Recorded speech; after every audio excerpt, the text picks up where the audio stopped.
Hello and welcome to another edition of Batavia Muckdog Baseball here on YouTube Live. Muckdogs are back on the road. It's been a little bit since then. We've had a homestand and a whole lot of games canceled due to rain in the past week and a half.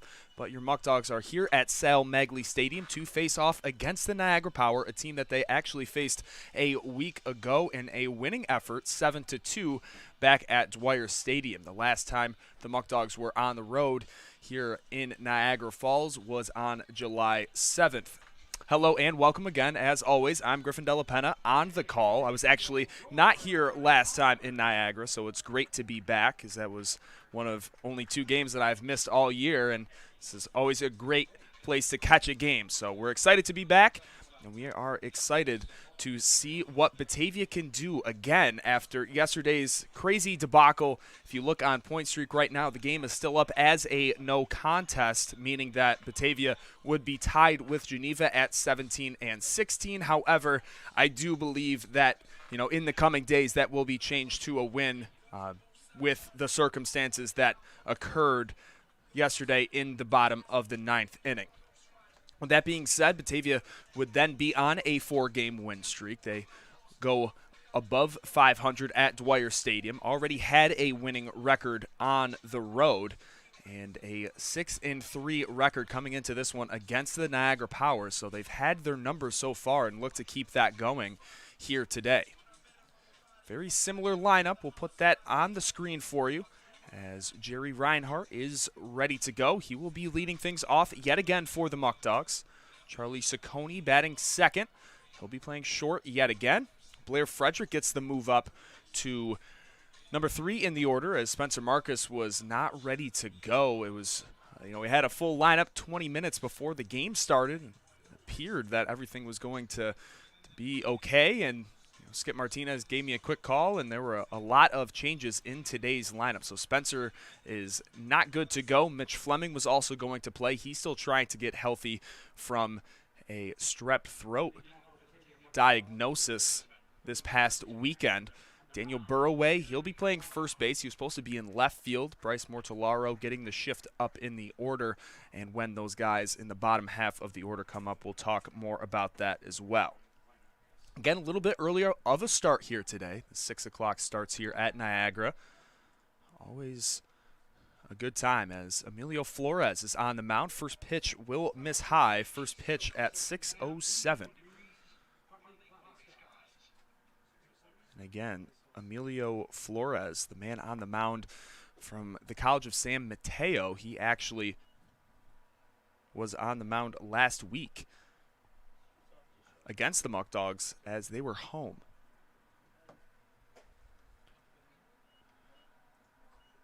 So the count is 2-1 here.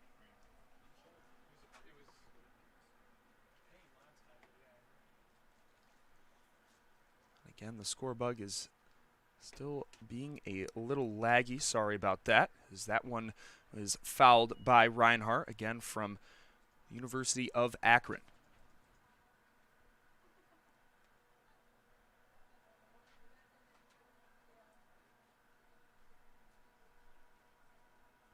So we'll see what Reinhart can do here. He's really enjoyed being that new leadoff hitter in this Muckdog lineup. Gets on base at a pretty high clip.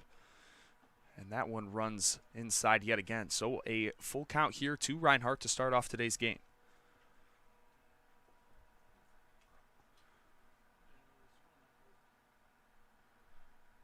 That pitch home, swung on and hit foul. So staying alive.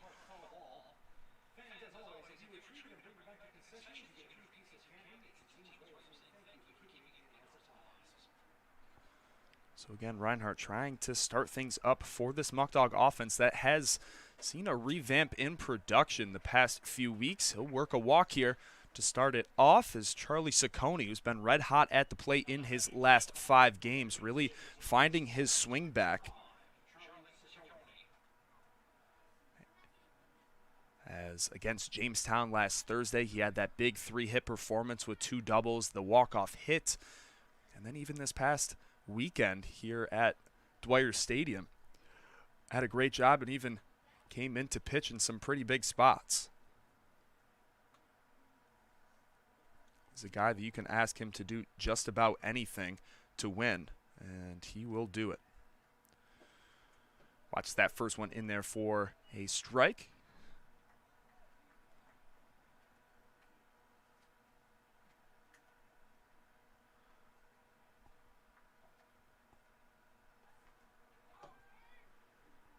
So there we go. The score bug is back to normal for you now, as the count is 0-1. And Nate Hinckley will be on the bump for Batavia in the bottom half of the inning.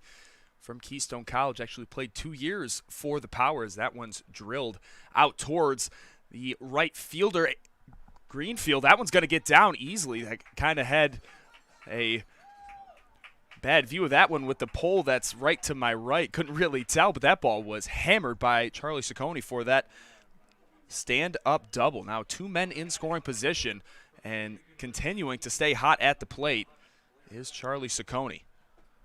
Now another lefty in the lineup, Blair Frederick, that we've seen hit number 2, but things kind of getting jumbled around again, like I mentioned, with those changes right before first pitch.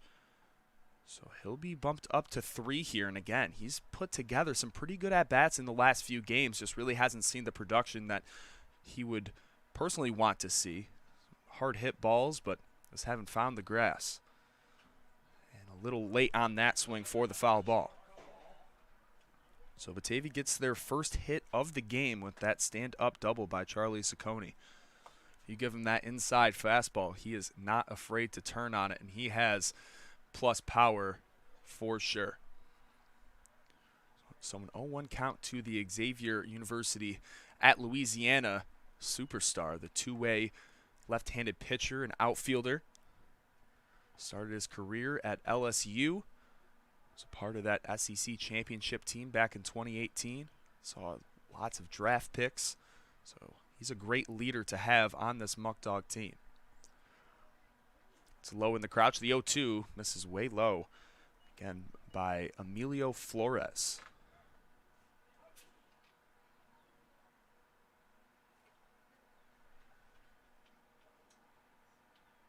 Flores on the season, 5 starts, 24 innings pitched, allowing 25 hits and 11 earned runs for a 4.2 ERA. 1-2.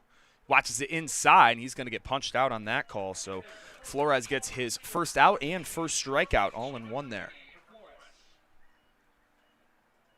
So that was a great pitch right on the inside corner. Kind of froze Blair. And here's Daniel Burraway again, getting bumped up in the lineup. He's played some left field. Haven't seen him have a start at first base in what feels like maybe 2.5 weeks. Clips the outside corner.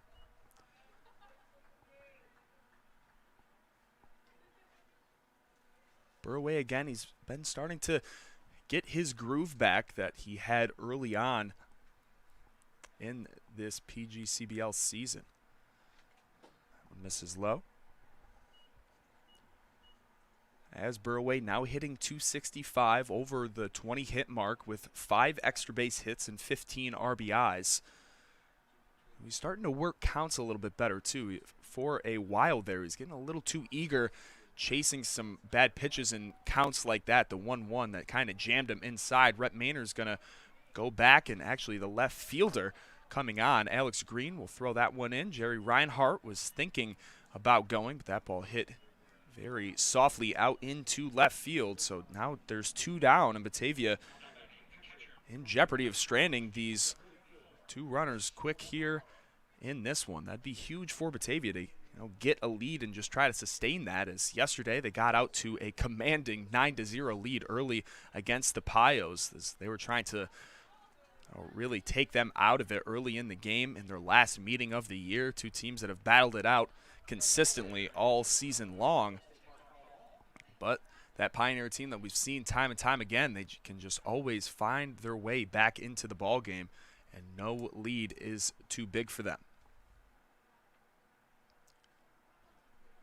So made it close down the stretch. I could sit here all day and probably try to explain to you everything that occurred. But if you'd like to see everything played back, you can go here on YouTube Live and Watch it from Andrew Drum getting tossed earlier in the game on purpose. We had Abner Benitez that appeared that he was hit. He thought he was hit, but then 2 runs scored as it was considered a passed ball. That was pretty peculiar. And, the thunder and rain delay with 2 outs left in the top of the 9th. Batavia up in that one. And Elmira Stornback got the 2 runs as they were down to their final strike, and Abner Benitez missed that fly ball out in left field to force the bottom half of the inning, and then the chaos with multiple pitchers getting thrown out as Bryce Mortellaro hits one in between the shortstop and third baseman. A play at the plate, and they can't get the tag down. And Bryce Mortellaro is going to make his way to second base as 2 runners will score there. And Bryce is consistently starting to have some better at-bats here. Had a few RBIs in yesterday's game with that stand-up double. And that's a very clutch hit for the Ranger College catcher, as he will tack on those 2 runs that Batavia almost did not bring up. So your score is 2-0.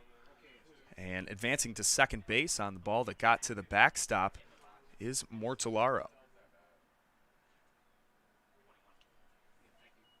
So now here is Abner Benitez.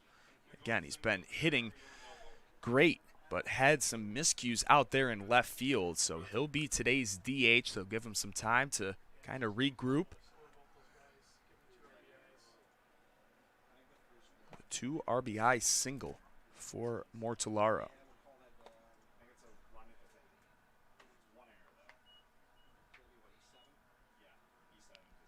And a changeup way out in front there is Abner.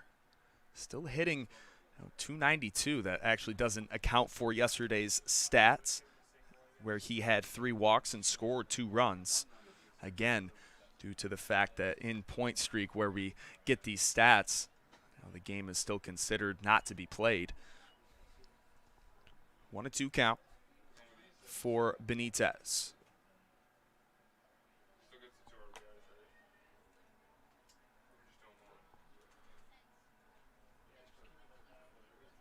So Mortellaro fakes going there, and another foul ball hit by Abner.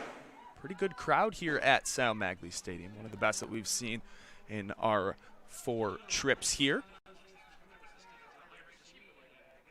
Been here for our only doubleheader of the season. We've had some other doubleheaders scheduled that were canceled due to weather, and now here in the PGCBL after this past weekend's mandate, there aren't any doubleheaders left to be scheduled unless those 2 teams that are playing them agree to have the 2 7-inning games.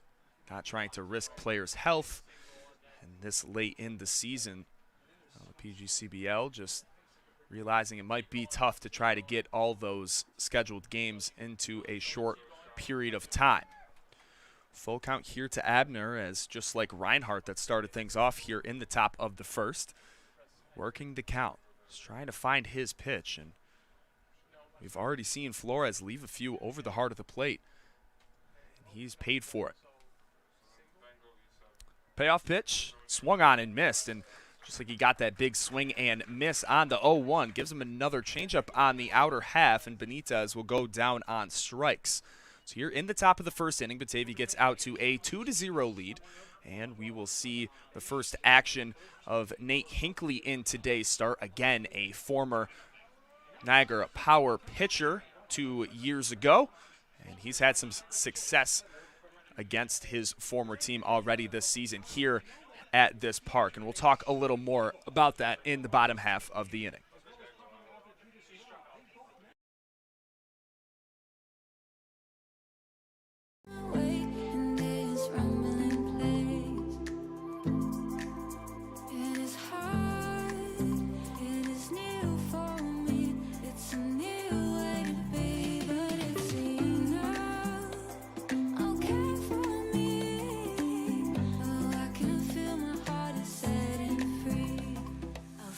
These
And again, we will see Nate Hinckley's first action here today as he will face Noah Marcello, Rhett Maynard, and Aaron Greenfield. Again, we've seen it across the league, Batavia especially. They've been losing some guys, but I don't think anybody's been dealing with that more than this power team that only has 12 position players on the roster.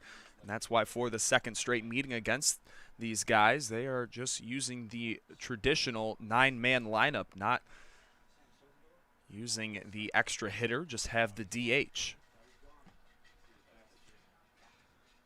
So again, Nate Hinckley in game 1 of the doubleheader that was played here in late June through a complete game in a win for him, as he'll get the pop up there.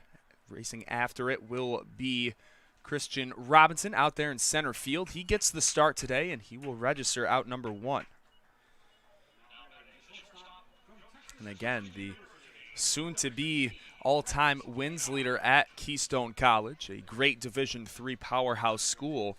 Nate Hinckley, 6 starts on the year, 35 innings pitched, allowing just under 40 hits, 18 earned runs, 20 strikeouts compared to just 11 walks. A 1-5 record with only a 4.6 ERA. Just hasn't gotten that run support that we've seen for other pitchers so far this year, as he does lead the team in losses. However, just looking at him, you would not expect, as he's had a lot of great quality starts, some low-scoring affairs where things just really haven't gone his way, as there's the swing and miss for Rhett Maynard, the TCU shortstop.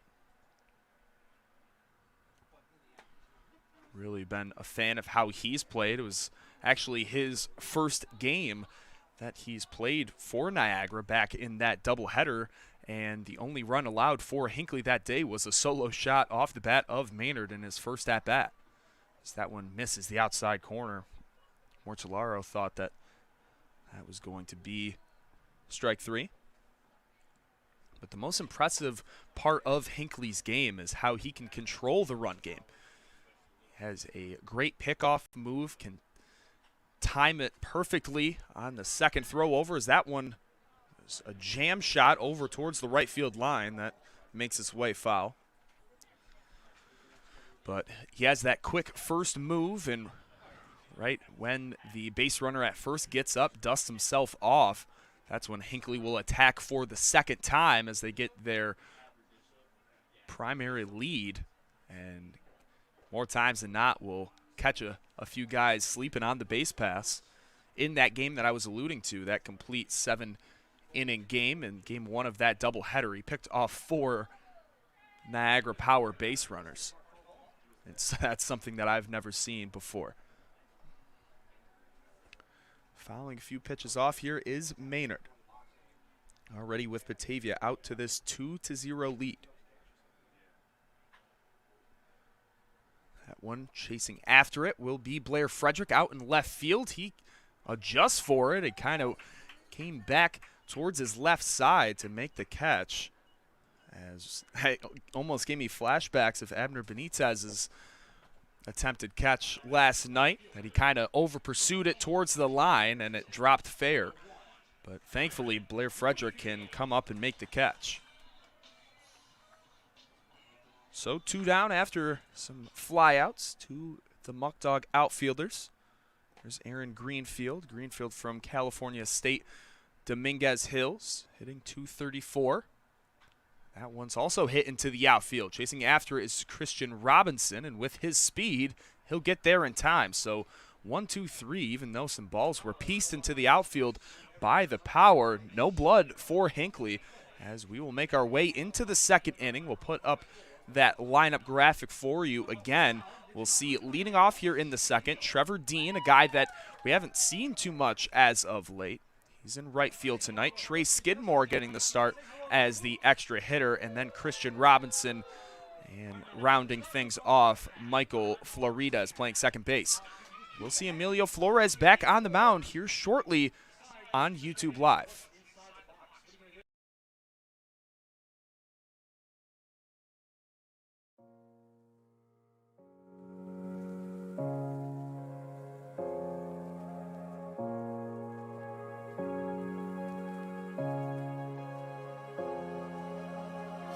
dancing back, yeah, we love a little harder. Opposites attract, but we push it even further. Think we'll know it when the chaos ends. Build it up to tear it down again. We got a couple cracks, but what's so wrong with that? If we're gonna crash and burn, we know what's coming, let's enjoy it first. Oh, pretend that it don't hurt. What happens after? Oh, it always turns to a beautiful disaster.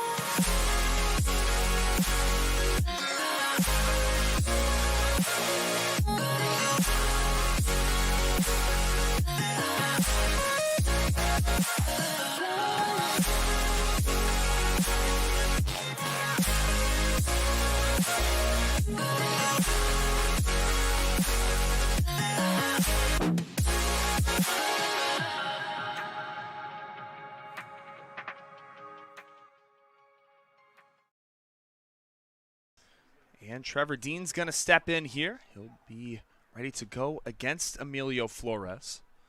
As he hits a foul ball that barely clips the protective netting behind home plate. Sam Magley Stadium used to be a multi-purpose field. You can see out towards left field, maybe during the break, the football bleacher seats. That one's hit out towards right field. Chasing after it is Greenfield, making a catch right down the line. Very impressive catch there. Stealing a hit away from Trevor Dean. So Trey Skidmore, he's still looking for his first hit of the season. Again, a late addition to this Muckdog team with just 2 prior at-bats. He did play a few games in those exhibition games on July 4th weekend. Teammate of Ethan Fresca at University of South Carolina Union. Both those guys also played high school ball together from Land O'Lakes, Florida.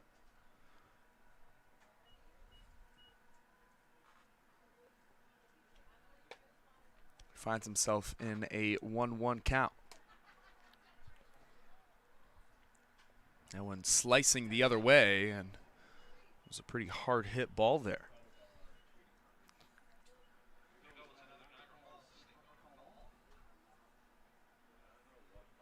So now having to change his approach a little bit. Here is Trey Skidmore, 1-2 count. That pitch home misses outside. Again, I don't believe in PGCBL action. He has reached base just 1 time, and in those other 2 at-bats, he has struck out. The 2-2 also misses outside. So we've seen Flores get ahead of these Muckdog hitters, having them 1-2, 0-2, and staying patient at the plate are these Muckdog hitters, especially Reinhardt. He came back, he drew a walk. Even Benitez working the count. We're seeing the same thing here with Skidmore. And that's going to be strike 3. That one weak. As there's a second out there. As that's also Flores' second backwards K. Has 3 total on the game, and now with 2 outs. Here's Christian Robinson. Robinson had a start against Jamestown last Thursday. Had a game-tying RBI single in that one. Hit that one the other way. Still making his way back from that shoulder injury that he had.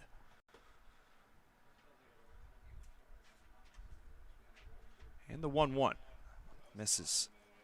Has really changed his approach, continuing to get better at the plate. Looks like a different hitter since when we first got here in late May to Batavia. He just missed that one. Just needs to speed that up on the 2-2. So the Clark State College outfielder needs to just put a ball in play here. The 2-2 again. Nice approach, just trying to hit the ball the other way.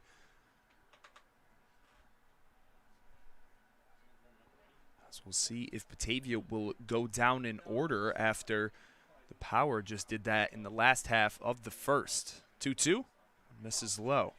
So another full count here. Trying to win the battle yet again is Flores. And another 3-2 pitch outside, and they're going to pound him out there too. So already 3 backwards Ks. That's something that you can tell Joe Martinez and Tony Brewington not very happy with, as they're kind of shaking their heads walking back to the dugout here in the middle of the second inning. Batavia still up in this one 2-0, but they just went down in order here in the second. So when we come back in the third, it will be Michael Florides. But in the meantime, Nate Hinckley will face Scott Orgren, Casey Sauke, and Tyler Coy.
And the first pitch to Scott Orgren is in there for a strike. Hinckley just has such great command of his off-speed pitches, and you can tell if it's going to be a good day for him on the mound right from the start.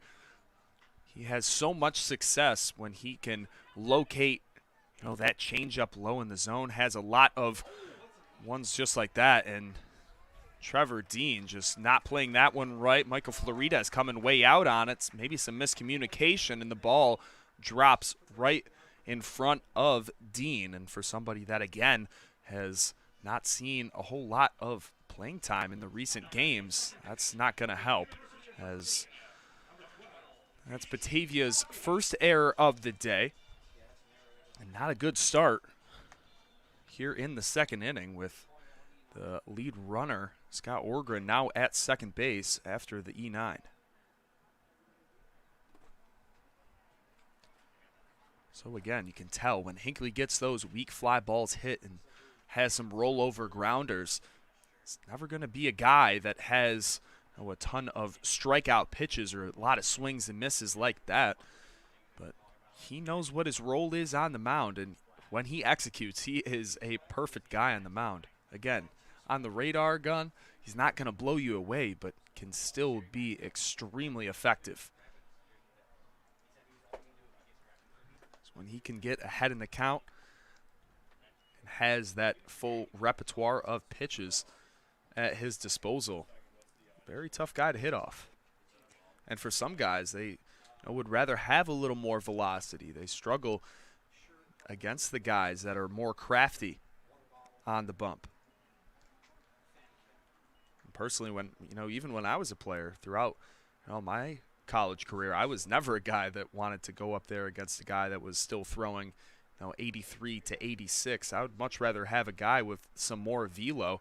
I felt like I was so eager to go up there and rip one if I saw it right in my wheelhouse, that I had my weight go out in front, or I dipped my back shoulder and created a pop fly like we just saw out to right field with Trevor Dean.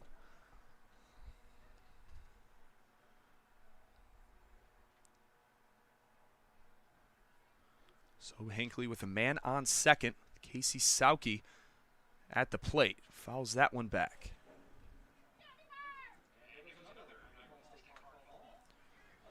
Casey Sauke from Rochester, New York.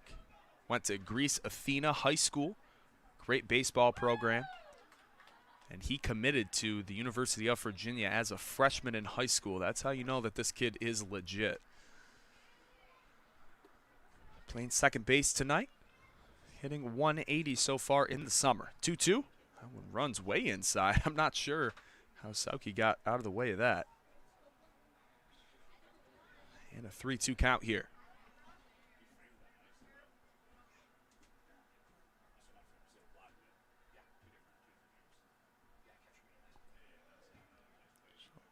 Orgren at second. Sauke at the dish. Takes a long look at him. He'll deliver home, and that one misses upstairs. And now 2 men on, nobody out. And the Power in a solid position here to regain that lead. Tyler Coy from VCU, tonight's catcher, might have some family here in attendance, was receiving a lot of attention. He's also a Buffalo guy.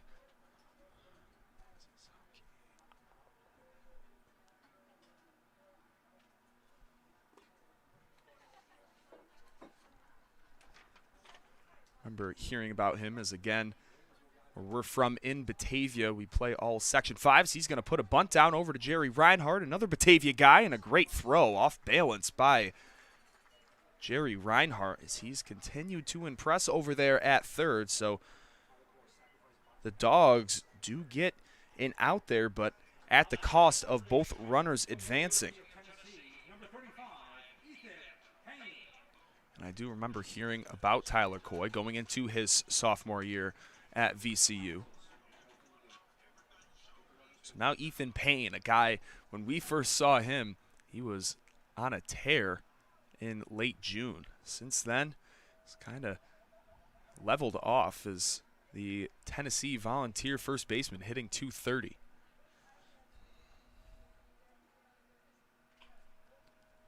That one's hit over to the right side, but foul.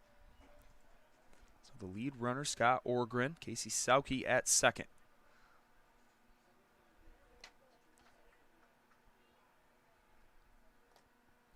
With Tyler Lozano due up next. Lozano from USC. Really haven't seen him play a whole lot. That changeup misses low.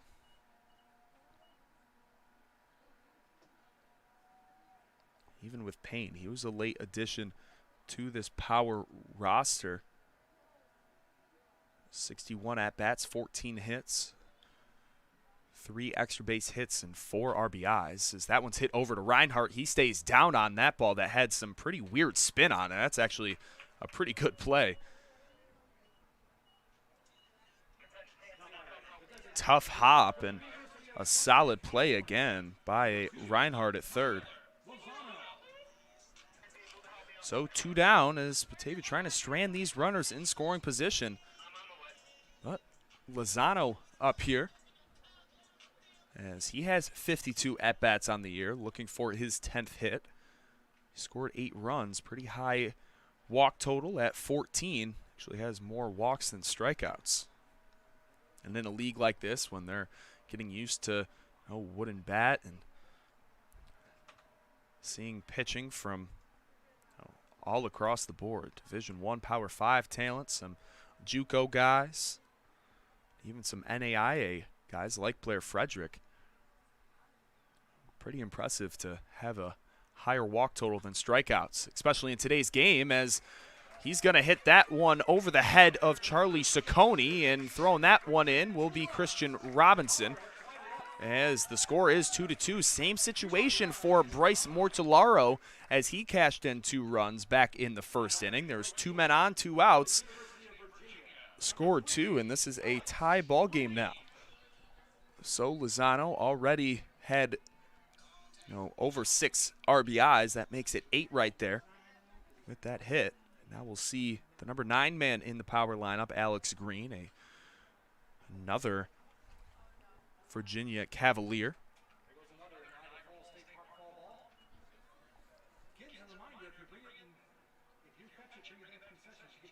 So an RBI single, 2 RBI single, I should say, as both Orgren and Sauke cross home. Again, in the last few meetings, Batavia has had Niagara's number. Their last meeting on the 12th, 7-2 win that never really felt like it was as close as the score showed, with Batavia getting out again to an early lead. And there's what I'm talking about with Hinckley. Can just time things out perfectly. As Niagara down the stretch did tack on just a few runs to make it a little bit closer. Big swing and a miss there by Green, who's hitting 136 this year. And again, Niagara deciding to go with just the 9-man lineup to keep some more options on the bench and not risking, maybe another guy getting injured, as they're already pretty thin at this point in time. Again, that's just how it is in a league like this. And, even for me, I'm experiencing all this stuff for the first time. A completely different landscape of summer collegiate baseball compared to what we used to have in Batavia with minor league baseball. You always knew that you were going to have at least a certain amount of players. Might have not been the same guys due to some demotions, some guys going up to higher single-A levels, but you knew you were at least always going to have a 25-man roster. And our roster's diminished from earlier this season, supposed to have 35, 36 guys, and currently sitting at 26. And that hasn't just happened all at once. That's been throughout the last 6 weeks, where we've seen slowly but surely some more guys leave the organization for a lot of different reasons. That's the same thing with every other team. There's another foul ball hit by Green here in the bleacher seats. So a 2-2 count yet again to the number 9 man in the power lineup.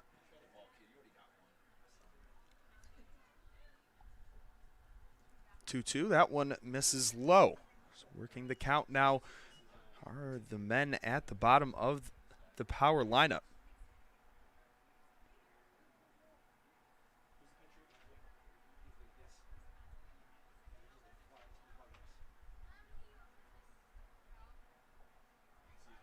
Another pickoff attempt, trying to keep Lozano close.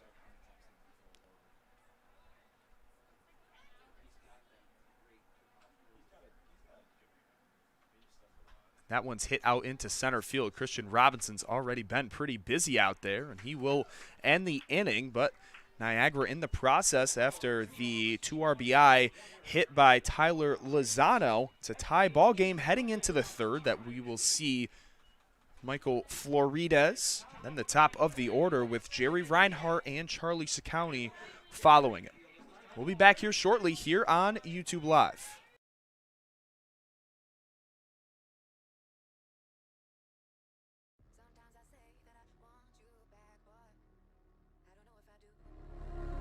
Sometimes I think about the good days we had, but there were bad days too. And I know love is like the phases of the moon. And I know you would say I gave up way too soon. So it's gone, now we both moved on. Oh, that's la la life, that's la la life. Baby, let it be, enjoy the memory.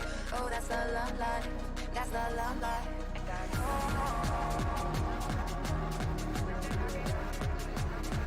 and I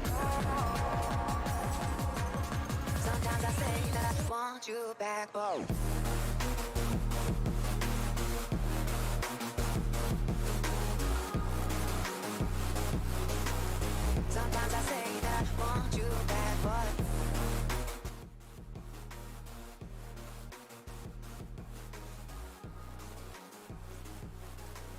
So as we will get things ready, it looks like Joe Martinez is talking to our home plate ump about something. He's pointing out there to right field, not too sure what exactly, but again, we will have Michael Florides be the leadoff hitter. Michael Florides having a solid season, hitting .250. He's really excelled being that number 10 hitter for the Dogs in this second half of the season. The first pitch from Flores, fouled back. As Flores did not have the start yesterday against the Payos.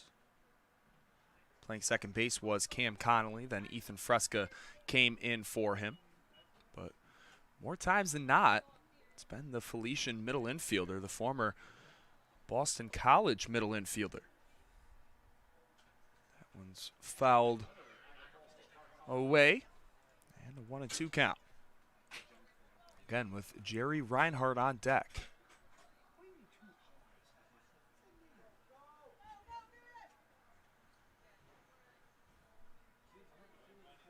Flores on the mound. Another foul ball. He actually had a really good start last Monday. He led up 2 runs in the first, then 2 more in the fifth, so it was a 4-0 ball game. Before he was taken out, Jack Schlottman came in the game and allowed a few more runs after Flores' day was done. The 1-2 put out into play. That one's going to be caught by Greenfield. He came on, made a nice catch. As Greenfield already making 2 solid catches here in the first half of the ball game.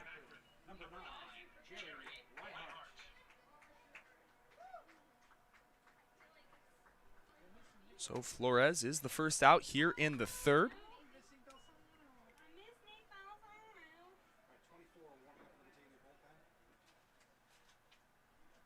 And Jerry Reinhardt due up here. That one's in there for a strike. Nice slider by Flores.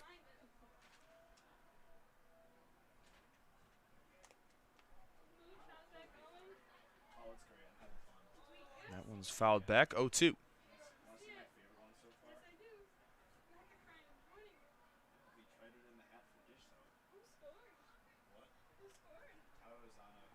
So 0-2 count. Reinhardt trying to come back from a hole yet again, and that one's fouled way back. So making the fans happy with back-to-back foul balls.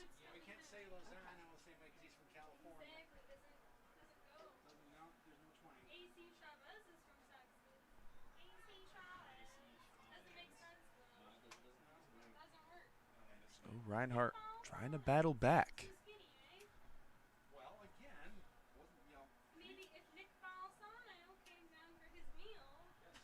As that one's popped up into shallow right field. Greenfield calling it off and making the catch. Casey Sauke was called off there. As 2 catches, 2 outs for Aaron Greenfield for the Power. And Charlie Ciccone now. As he already had a double in the first.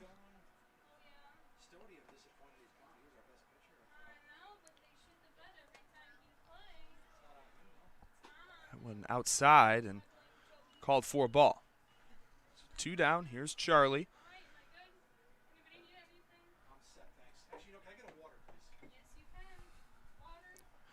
The 1-0. Try to put a bunt down. Is that one? Ooh. Looked like it was trending fair, but makes its way foul. If anybody saw what happened in the Pirates Mets game yesterday. A ball hit short chopper down the line, and Taijuan Walker for the Mets for some reason decided to touch it when it was still fair, and 2 runs scored off of it. So he's got to be careful on those ones, as That pitch right down the middle. As Flores is now ahead in the count. That pitch misses down. Again, for Charlie, hitting .292. That continues to rise. He had a few hits yesterday and has one today, so he might be over the 300 mark. And a full count. Already pretty high pitch count for Flores. Getting into a lot of deep counts, a lot of foul balls. And we'll see a walk from Charlie. He always has those hard 90s on the walks.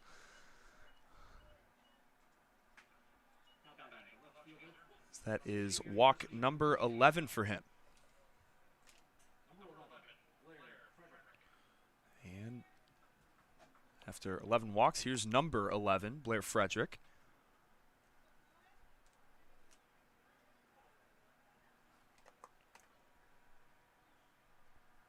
And he watches the first one. Again, Blair was called out on strikes on that inside fastball.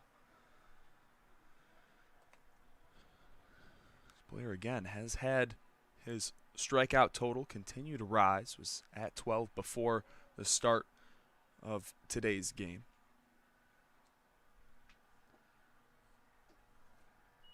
And something else that I thought would be maybe a little bit higher for him. Only has still 4 RBIs this season, and 2 of them off that home run ball that he had at Colburn Park in Newark.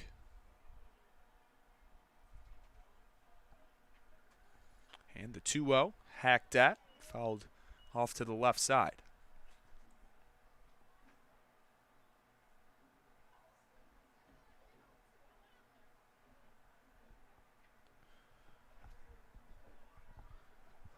Two and one count. Flores takes a look at Charlie Ciccone that does have some speed. Fouled away yet again.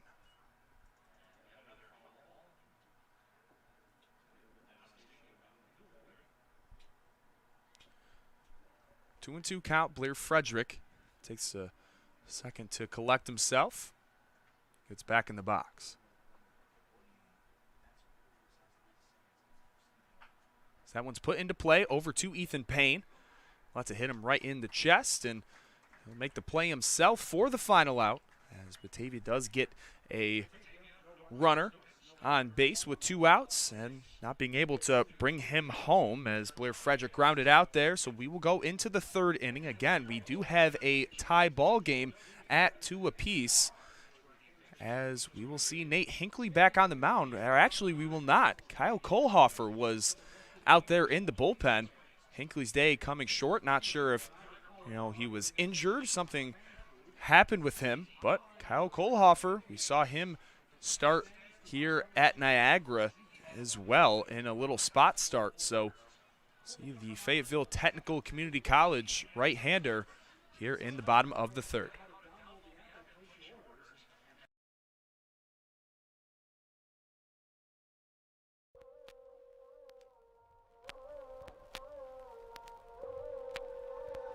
Cause I still love you.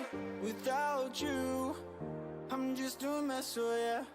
What you do just makes my head spin, oh yeah. So put your loving on me and I'll take it slow, and we can dance through the night to the radio. I'm not feeling so high off the ground, but when I look in your eyes, it's like there's nothing around, oh no. How could you do this? You're such a mystery. You cover the bruises and make me feel relief. All your love and nothing more. You left my heart out on the floor, and I can't live if it ain't true. Cause I still love you.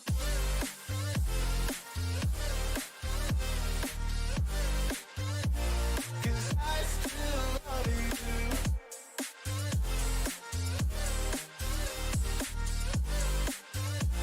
Cause I still love you.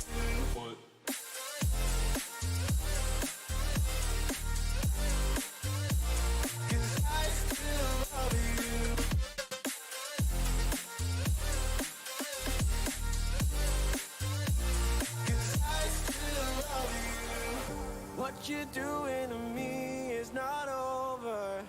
Cause I can't feel anything when I'm sober. Well, I can't help but get high and rebound. Cause when I'm thinking of you, it's like there's nothing around. Oh no, how could you do this?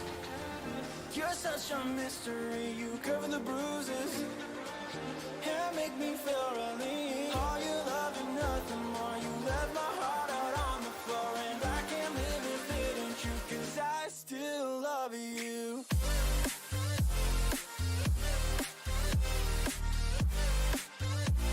Cause I still love you.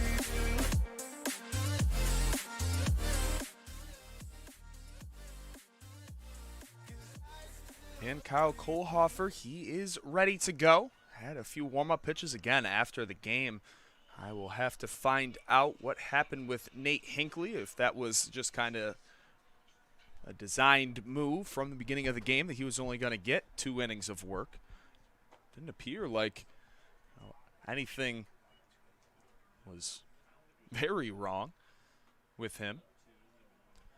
But Kyle has not pitched in about 10 days, so we knew that in this game he was probably going to get some action. He just didn't know that it would be so soon here in the bottom of the third in a tie game.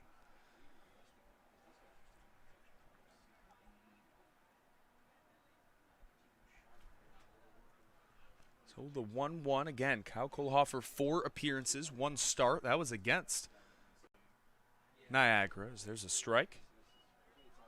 It's only 5 2/3 innings pitched, allowing 10 hits and 6 walks compared to 5 strikeouts with an 0-1 record. 1-2 count. That one must have just missed against Noah Marcello.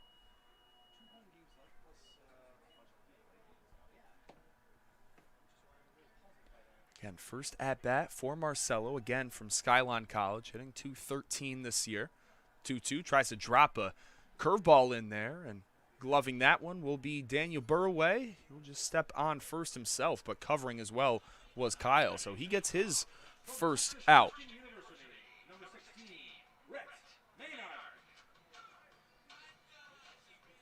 Rhett Maynard, again, the Texas Christian middle infielder.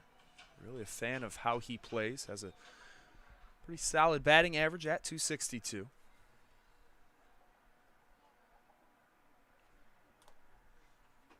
Outside corner in there for strike. Good location so far for Kyle. Sometimes that's where he gets into trouble. Leaves those off-speed pitches up in the zone. That's when the opposing hitters do some damage. Another big swing and a miss. There we go.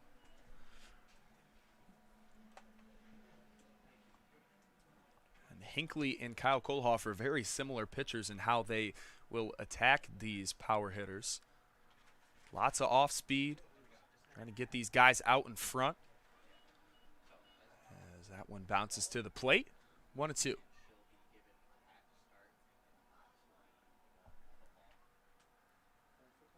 Again, for those of you watching right now, a little bit of a slower night.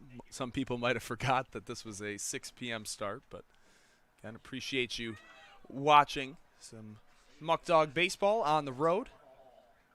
Much appreciated, and as well as some of the Niagara Power fans that we have watching as well. 1-2 count to Maynard after that foul ball. Drops that curve ball. Supposed to be a swing and miss pitch, but watching it down in the dirt was Maynard.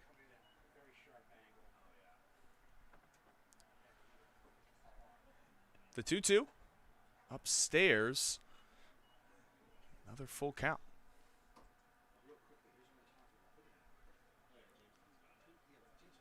Rhett Maynard going into his sophomore year from Amarillo, Texas. Pops that one up. He's upset with that one. That one was kind of hanging up there. Charlie Ciccone will make the catch as that ball was hit a mile high. And 2 down.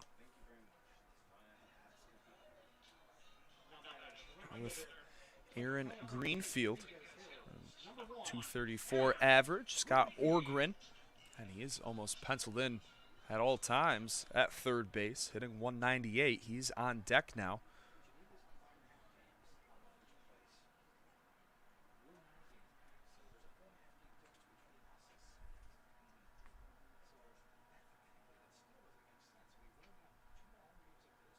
And that one hit right back up the middle. Nice hit by Greenfield.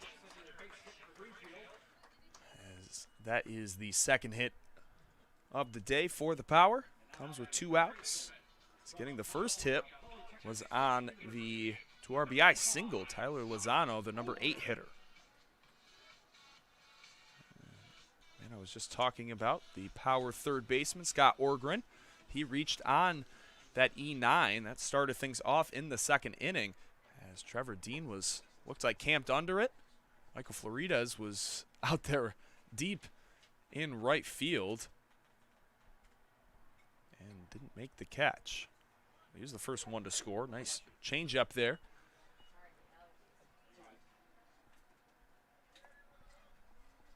He was the first run of the game for Niagara. 0-1. Fouled off his front leg.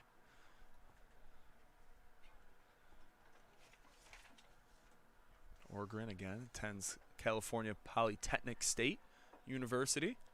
Lots of California natives on this Niagara team due to the connection with manager Stu Peterson at the helm. A California guy in his own right.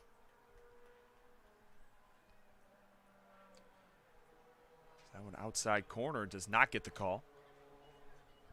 Kohlhofer thought he had his first strikeout of the afternoon. And 1-2 count.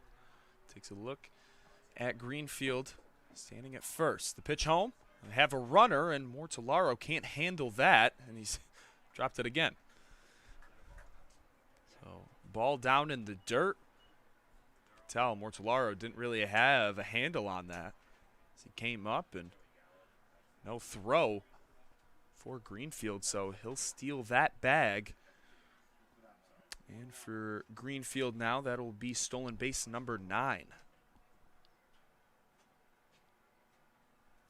So Oregon now with a runner in scoring position. He puts that ball down the line. That one's going to eat up Reinhardt. And now scoring easily will be Aaron Greenfield, and Niagara has the lead. As that one took another tough hop on Reinhardt over there at third, resulting in a base knock. And Scott Orgren with that RBI single there. That's RBI number 15.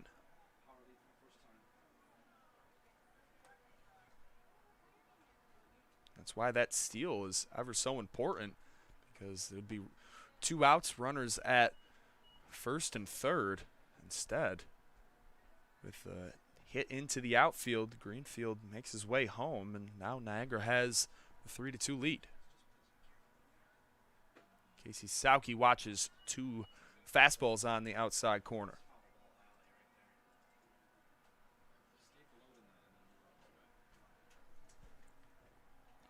So Kohlhofer trying to get out of his first inning of work in about 10 or 11 days, and there's a pitch that just missed that location that he's been pounding in the first 2 pitches.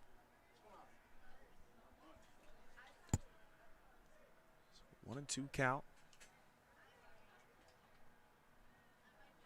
So the Muckdogs now trail in this one after getting out to the 2-0 lead. That's a curveball hit back up the middle, and Michael Florides will catch that on the backhand and step on second. So Batavia does get out of the inning after allowing just 1 run to cross. They continue to let up these runs with 2 outs in the inning.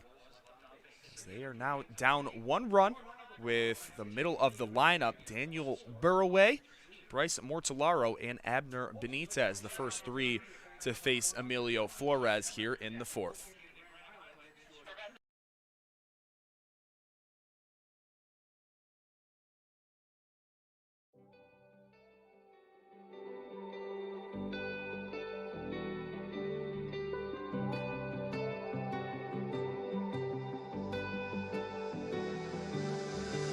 searching for a way out. I've gone too far to back out, and I can't lie to myself. Sometimes I get down, but it means too much to me to go without it. So we make it right through thick and thin, pick it up and try it again. Cause if something matters, you don't get up on it. It's easier said than done, but nothing was ever won if there wasn't anybody there to fight for it. Cause if something matters, you don't get up on it. If there wasn't anybody there to fight for it.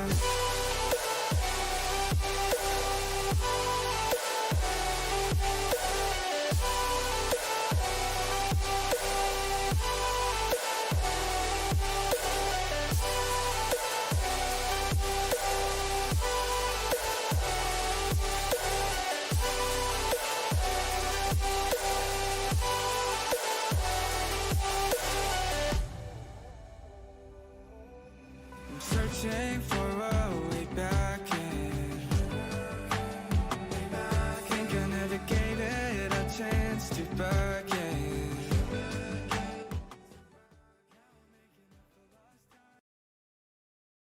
And Daniel Burraway will watch ball one against Emilio Flores.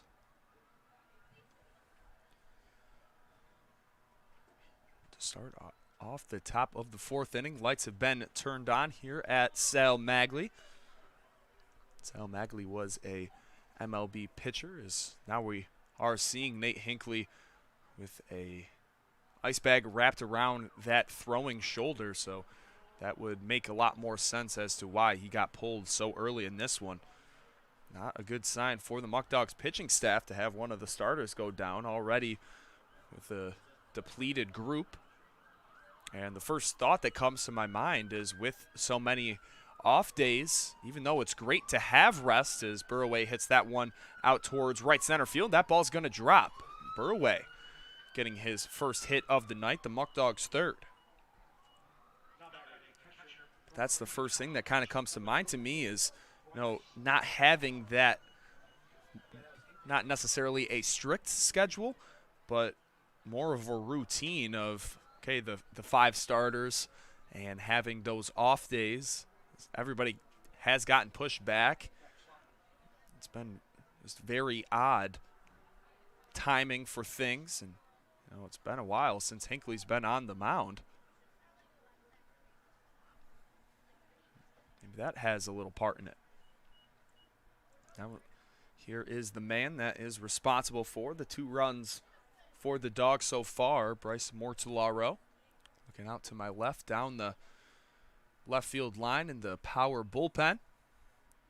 See Jack Schlottman hitting in the same spot that time. Bryce Mortellaro picking up his second hit in the little 5-5 hole with a chopper that gets through. So back-to-back base knocks with nobody out here.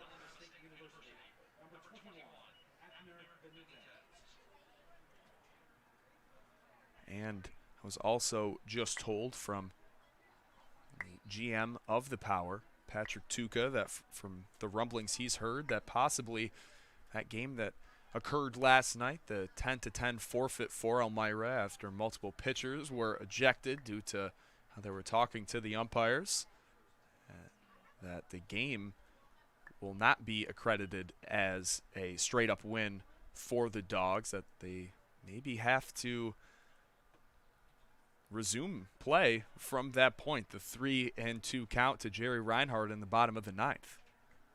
So that'll be interesting to see how that develops in the coming days, because even how Elmira acted there, not too sure why they would get like a second chance basically to resume play there if the game was suspended and terminated. That's the word that the umpires used after talking to me later after all the chaos ensued, that they have every right to do that. They can say that a team forfeits due to how they were treated by the Pios. Getting cussed out by the pitcher on the mound. He got tossed. 3 other pitchers got tossed after there was some discrepancies of what they thought in the rules with a ejected pitcher, and they had nobody warmed up in the bullpen, so they thought that it was the same rules as an injured pitcher coming into the ball game, but that's not the case. You don't get unlimited amount of warm-up pitches when the man on the mound was ejected. You just get the normal 8 pitches. You're not awarded as that ball gets away from the power catcher Tyler Coy. So both runners now in scoring position. But you shouldn't be accredited, a luxury to have as many warm-up pitches as you want with him being cold when your team just did something that was uncalled for and not right to the umpires. As that one's hit out into right field, chasing after is Aaron Greenfield. He's already made a few catches today. That one's going to hit the outfield grass. So that would have been a tough play to make, and sliding into second base safely will be Abner Benitez, as this is a tie game. And that's a hit for Benitez. RBI single there. That's a very tough play to make if you're Greenfield, coming way in on that one, as Benitez gets another base hit and RBI number 19.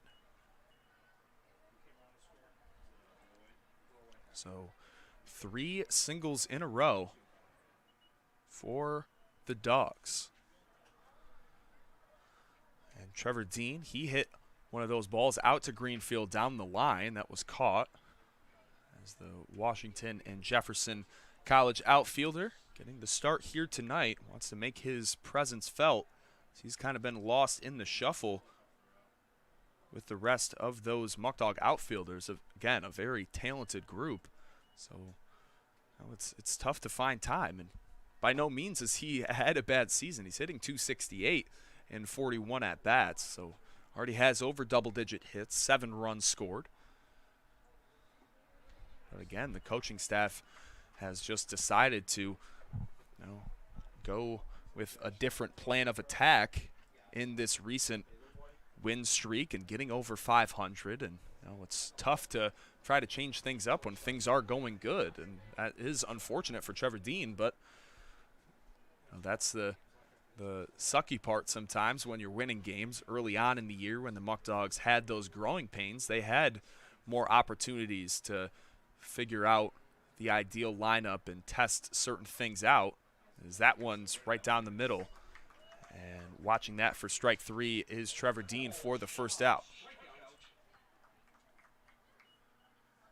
So Flores with another backwards K, already his 4th of the day.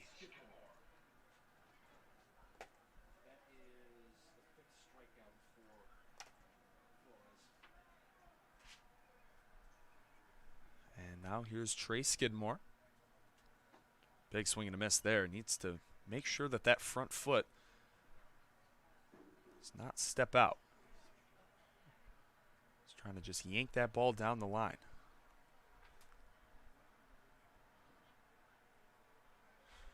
Oh, 0-1 count. The pitch, swung on and missed yet again. Kind of sees opening up on that front side, stepping towards the first baseline.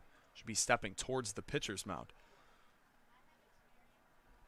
So he does have a backwards K so far. And the 0-2, watch that, and 3 pitches and the same result for Trey Skidmore. Has 5 backwards Ks, but a total of 6 strikeouts. So now with 2 runners on, I've already stranded some to begin with here today. Don't want to do the same with these runners in scoring position. Christian Robinson trying to change that. He also has one of those 5 backwards Ks. His first pitch hacking there from the Cincinnati, Ohio native.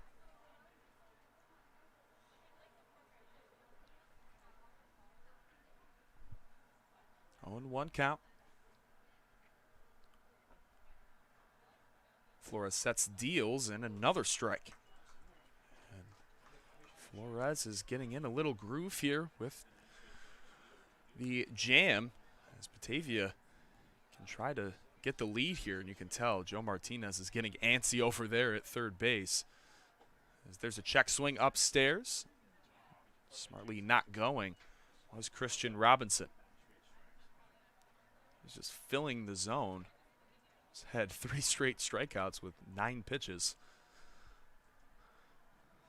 That one misses low. Mortellaro and Benitez on the base pass as the first 3 men due up here in the inning all got base knocks. Trying to get cashed in here as Christian Robinson hits a ball out towards right field. Chasing after it, he was kind of backpedaling there. Greenfield was almost getting over his head, but he's going to come and make the catch. So Batavia with 2 men on and nobody out has back-to-back looking strikeouts after the opportunity to take the lead here in this one. So we'll see throughout the game if that will come back to haunt them. Nevertheless, we'll see Kyle Kohlhofer back on the mound for the Dogs here in the bottom of the 4th inning.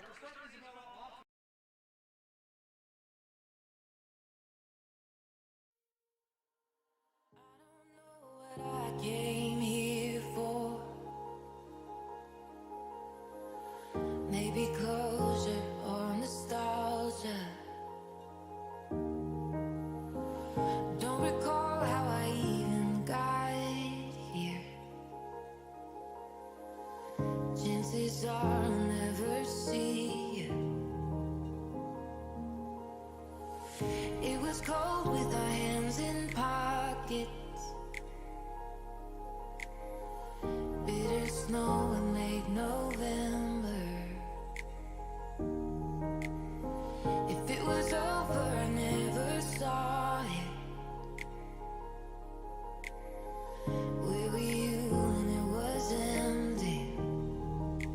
And where are you now? And around and around we go. But we can't fight, no we can't fight it. And away we go. We can't stop, we'll never stop it. Never stop it.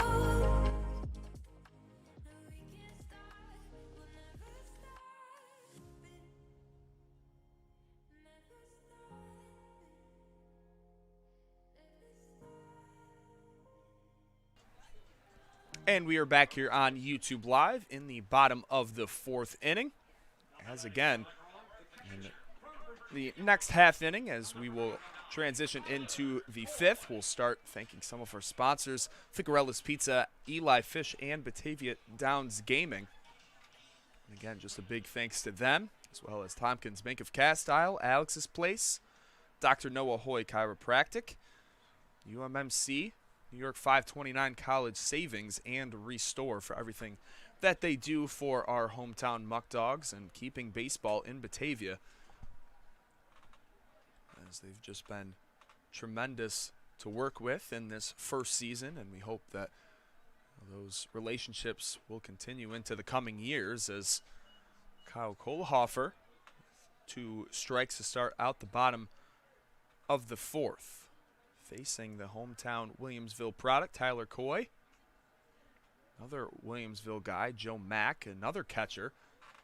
He was just selected 31st overall by the Miami Marlins, another guy that I was fortunate enough to play against over the years. Very happy for him. The 0-2 popped up, and that's going to be camped under. Apologies that it's tough to see, but Daniel Burraway comes down with that one.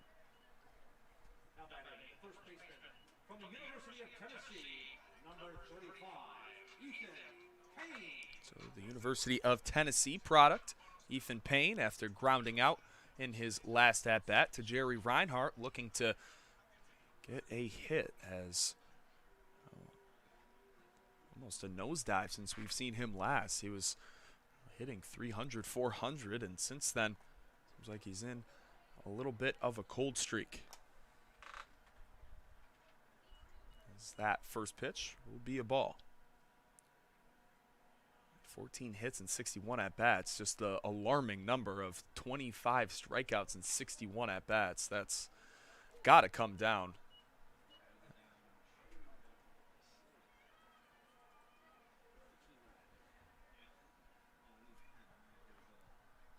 So we'll try the 1-1. Big swing and a miss. You can kind of tell on those inside pitches he's cutting off his swing, not giving him a chance to get around on that baseball to, hit it deep to right field. And now thinking about some of the hits that I've seen Payne have, a lot of them are shallow fly balls hit out to left field. And that's due to him not being able to make full contact as he's late to that inside pitch and not getting the barrel to the baseball. The 2-2 outside. That one just continued to run for Kohlhofer. So it's a 3-2 pitch.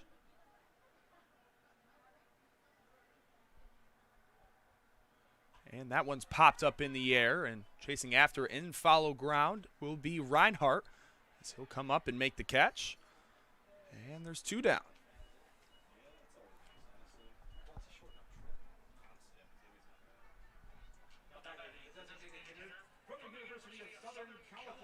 So we'll see the USC catcher, tonight's DH, that has 2 RBIs already from Stockton, California. Again, Stu Peterson, kind of the one behind all these California guys. He's done a great job with recruiting some pretty big name schools out here to Niagara Falls in his first year with the Power. Again, the father of Jock Peterson, the MLB superstar that was just traded to the Atlanta Braves this past weekend. As a Dodger fan, always loved Jock in the Dodger blue uniform. Helped us win a World Series last year. Was sad to see him go over to Chi-Town. As there's 3 pitches, and Kyle Kohlhofer's hyped up with a big strikeout there to end the 4th. So a 1-2-3 inning for Kyle Kohlhofer. Probably the best we've seen him pitch right there. And again, I said it in the beginning of the frame. It's time to thank Eli Fish Brewing Company, the home of the Muckdog Ale, Ficarella's Pizza, and Batavia Downs Gaming.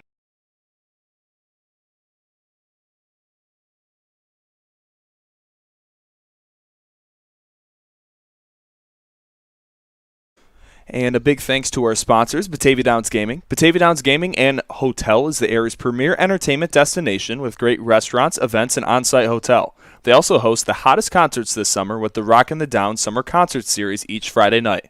Be sure to check them out and get tickets at BataviaConcerts.com. Also, thank you to Ficarella's Pizza.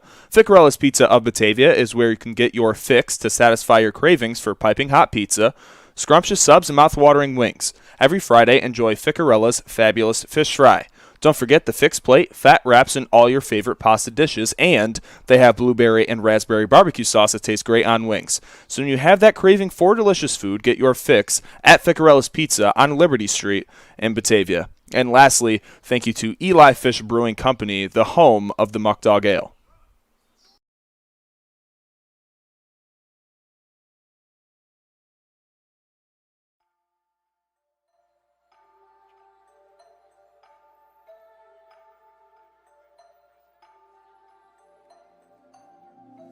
Tell me why I try.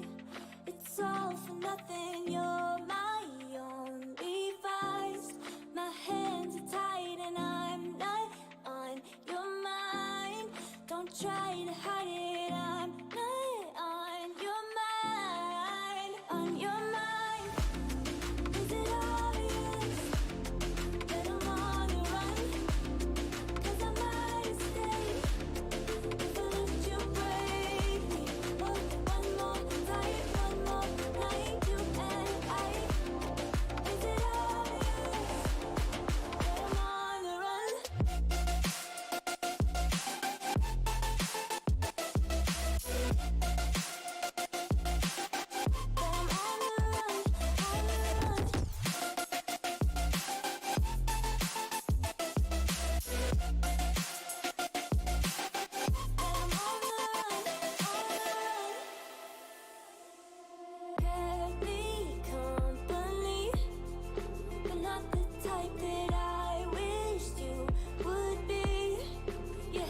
Jack Schlotman is the new Niagara pitcher as Emilio Flores' day is done. This is actually the same sequence of guys that they used against the Muckdogs a week ago.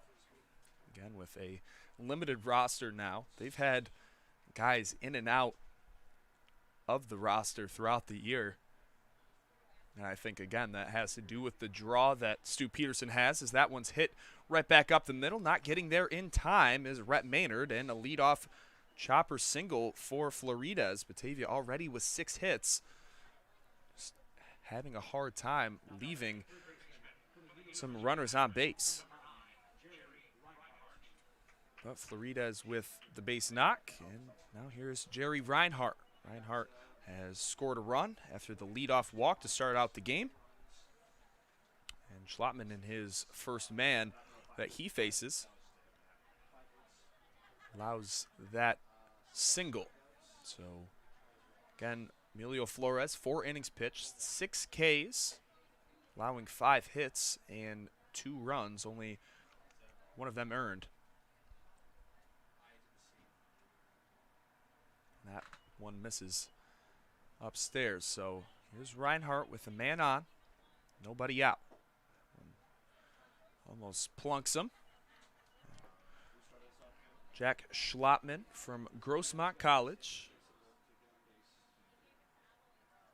Not really aware of where Grossmont is. I'm guessing it's a West Coast school, if I had to take a guess. 14 appearances, that's the most on this power pitching staff, 22 innings, so more of a spot guy. Just comes in certain situations. That ball's hit over to third. Orgren throws it over to second for the lead runner. As Casey Sauke, that one almost pulled him off the bag, and with Reinhardt's speed, they can't make the double play, but make sure that Floridas doesn't make it to second. So there's 1 out in the inning, and staying on first is Reinhardt after the fielder's choice. And again, 14 appearances, 22 innings pitched, so not even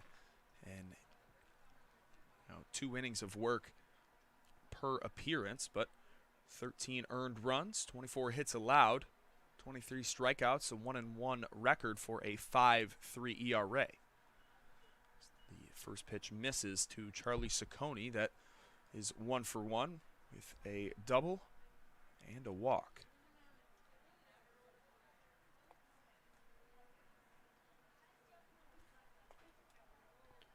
And that pitch in there. Again, a pretty solid crowd here at Sal Maglie Stadium. A lot of Muckdog fans in attendance, making the about 50 to an hour long drive up to Niagara Falls here at Hyde Park at Sal Maglie Stadium.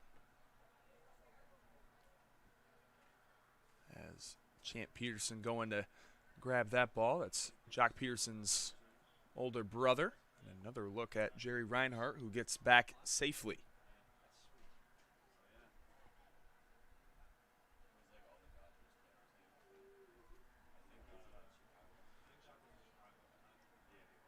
Two and one upstairs, and one of the games is Niagara and Batavia.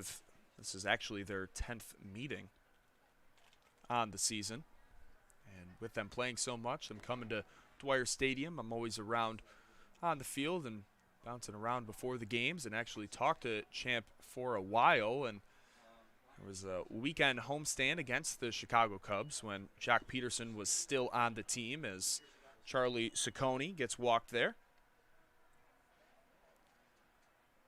And I was talking to Champ, and earlier in the weekend, he received the World Series ring from the Dodgers. As also getting the ring was his older brother Jock for his role with the team. So that one's fouled off to the left side, and a long, awkward route there by Orgren, but he still will end up making the catch. As there's 2 down now with 2 men on.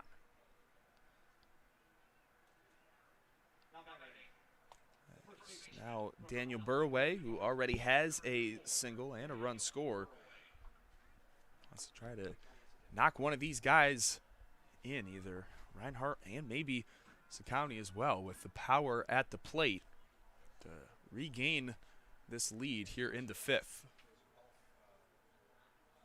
First pitch swinging and hit that one deep into center field, but already playing pretty back was Noah Marcello as that ball was tattooed into center.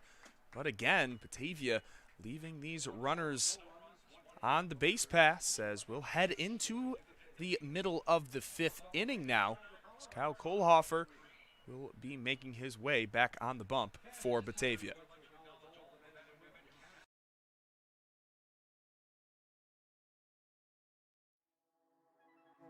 Let you cross me, my mind shuts down and I can't compete. My body's shaking and I'm scared to say just how I feel. Gotta turn on that noise so I can make the right choice. I need to know, as if you won't listen, I might just have to go.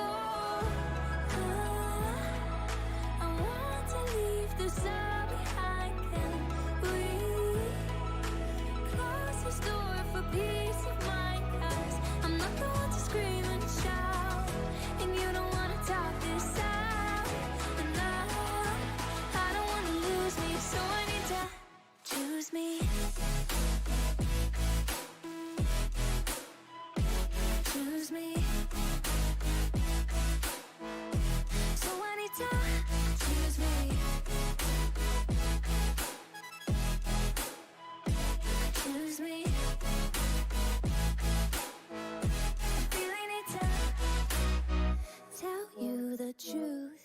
Your talk is cheap, but your words cut deep. Don't you understand that you're bringing me down till I'm stuck on the ground? I need to turn on the noise so I can make the right choice. I need to know, can't this be different? Or should I let this go? I want to leave this all behind. Can we close this door for peace of mind? 'Cause I'm not the one to scream and shout, and you don't wanna talk this out. And I don't wanna lose me, so I need to choose me. Choose me. And Kyle Kohlhofer, after an impressive fourth inning, is back out there facing the bottom, then leading to the top of the Niagara order. Here's Alex Green as the first pitch to him misses low and outside. Again, a great game so far, tied up at 3 apiece. Here in the bottom of the fifth, that one popped up and trending towards the Muckdog dugout and making the catch, Daniel Burway. Nice play there. That one looked like it was going to find the seats. And there's an out, number 1.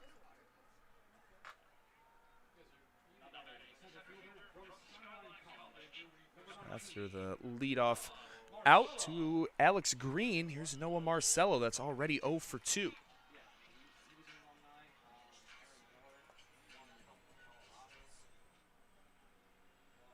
Marcello from Skyline College played a lot of second base early on in the season, but I think due to their limited numbers, I think some more time in center field. Chopped foul.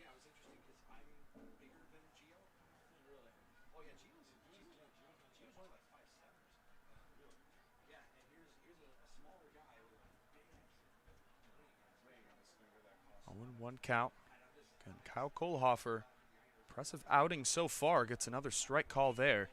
Nobody else is up in the Muckdog bullpen.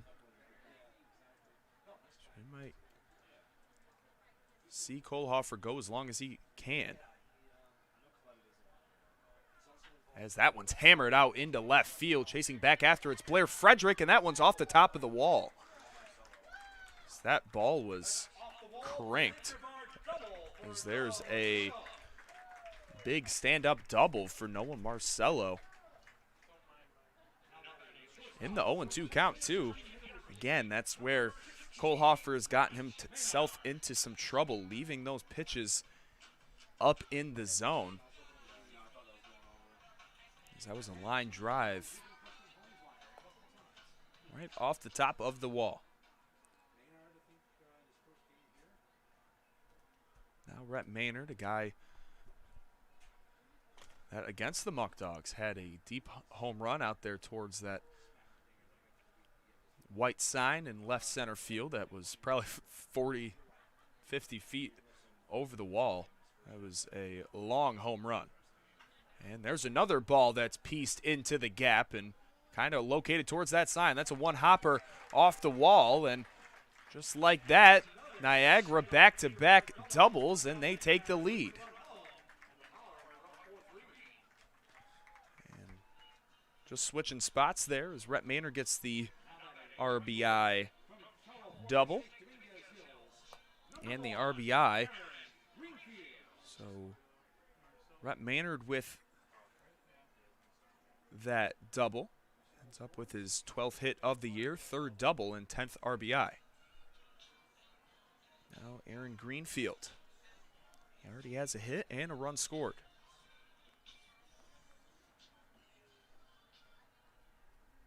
Niagara 5 hits, 2 of them extra base hits.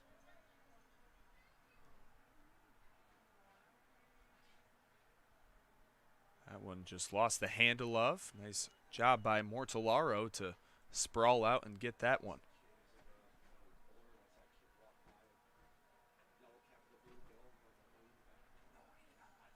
1-0 count to Greenfield, the number 3 hitter for the Power.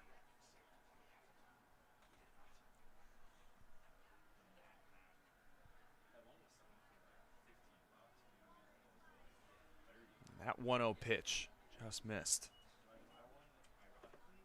Still nobody up for the Muckdogs as they're going to continue rolling with Kyle Kohlhofer.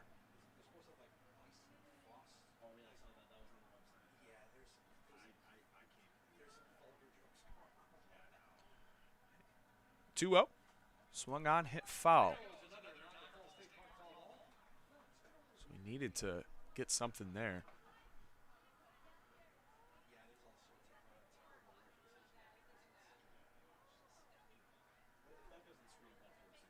Again, runner still in scoring position.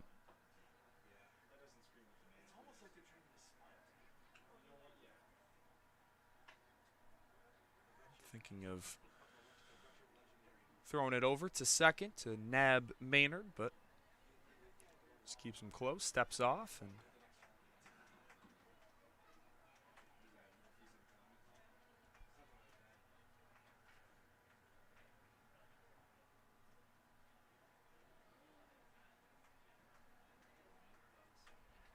the 2-1 home. That one's popped up. Chasing after in center field is the speedy Christian Robinson. He goes a long way for that one and makes the very impressive catch there. Tagging up in time was Rhett Maynard, and they're going to say that he did not leave early. As we did see that happen last week, where I believe it was Scott Orgren left early on the base pass and was called out for a double play. But 2 down, man on third. Niagara already with the 1-run lead. That sacrifice fly by Greenfield.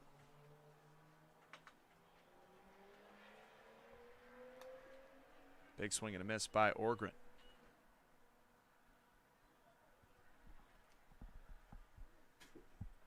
Again, just looking around here at Sal Maglie, lots of Muckdog fans here in attendance. 1-1 count.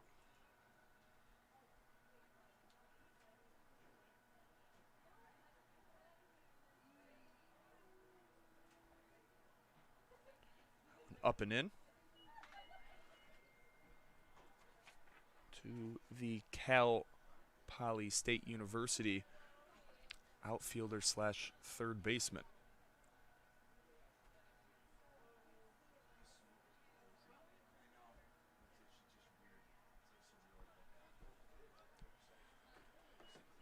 And 3-1.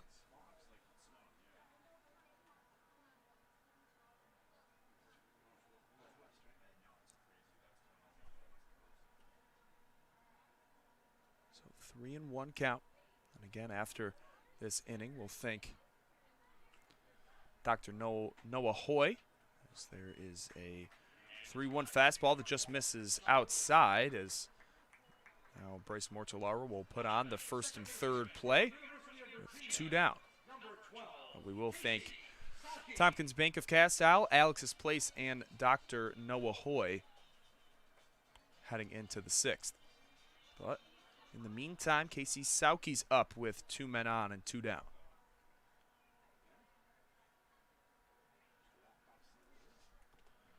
That one's popped up and hit over my head here in the press box.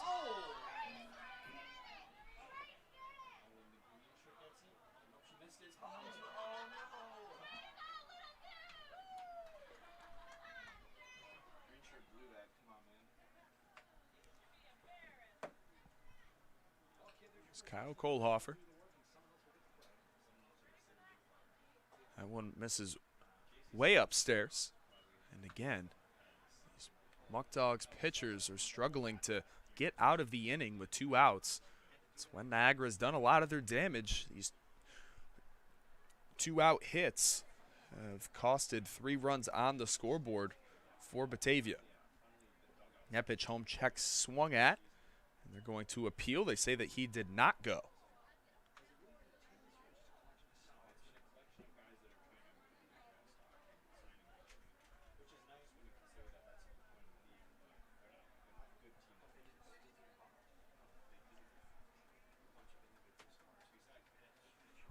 Taking his lead over at first is Orgren, and another foul ball. Trying to put this inning away is now are seeing a arm getting ready in the Muckdog pen. Believe that's Colin Noth.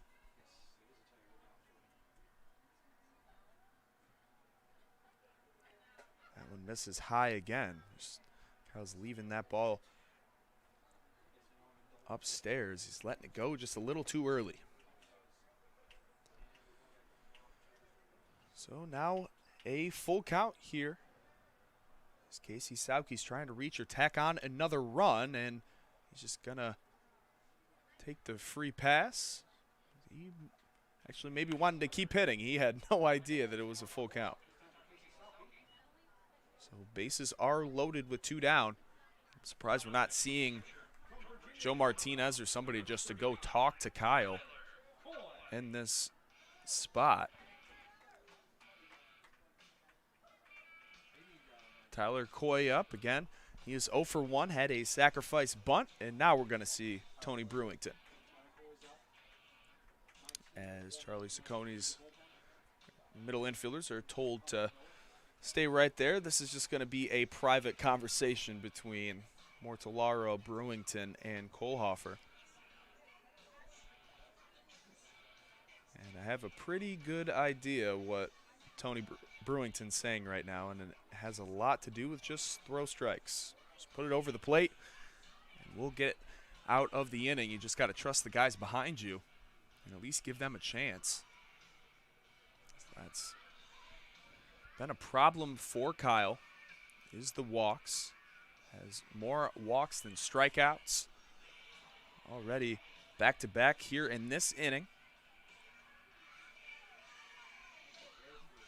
After allowing those back-to-back doubles.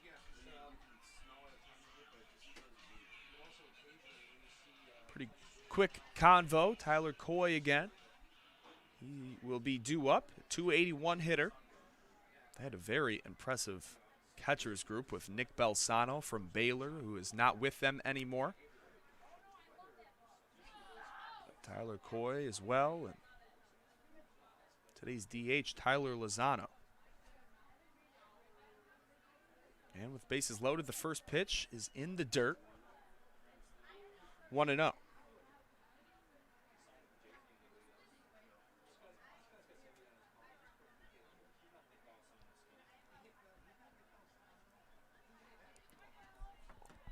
Trying to get his first strike of the at-bat, and he does there. Great location on that fastball by Kohlhofer.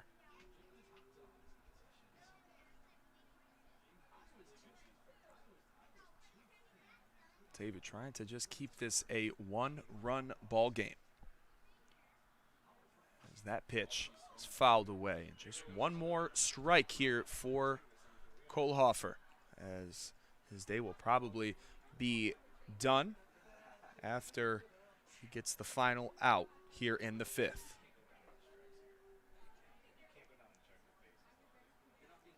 One and two down. Pitch home is put into play, and it just trickles foul. It's tight roping down the line. It's still a 1-2 count.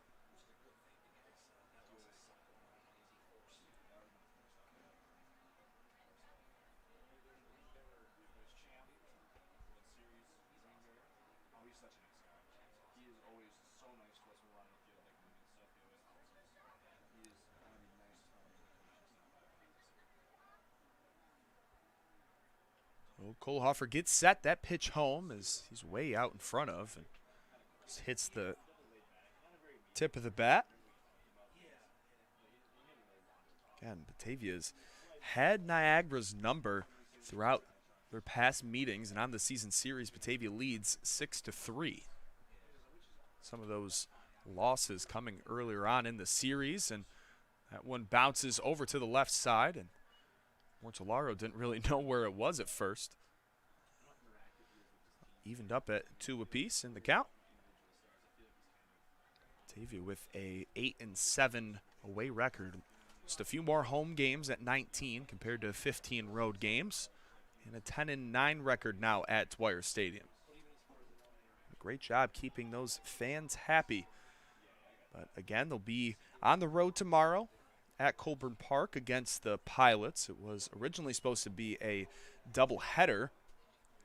It's now just scheduled for a single 9-inning game.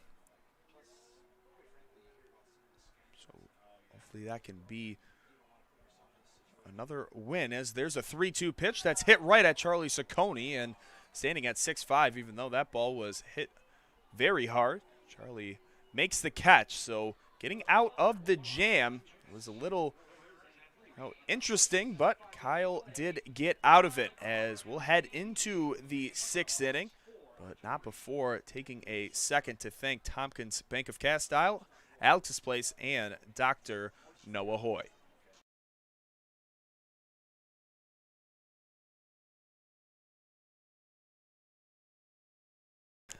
At this time, we'd like to thank more of our sponsors.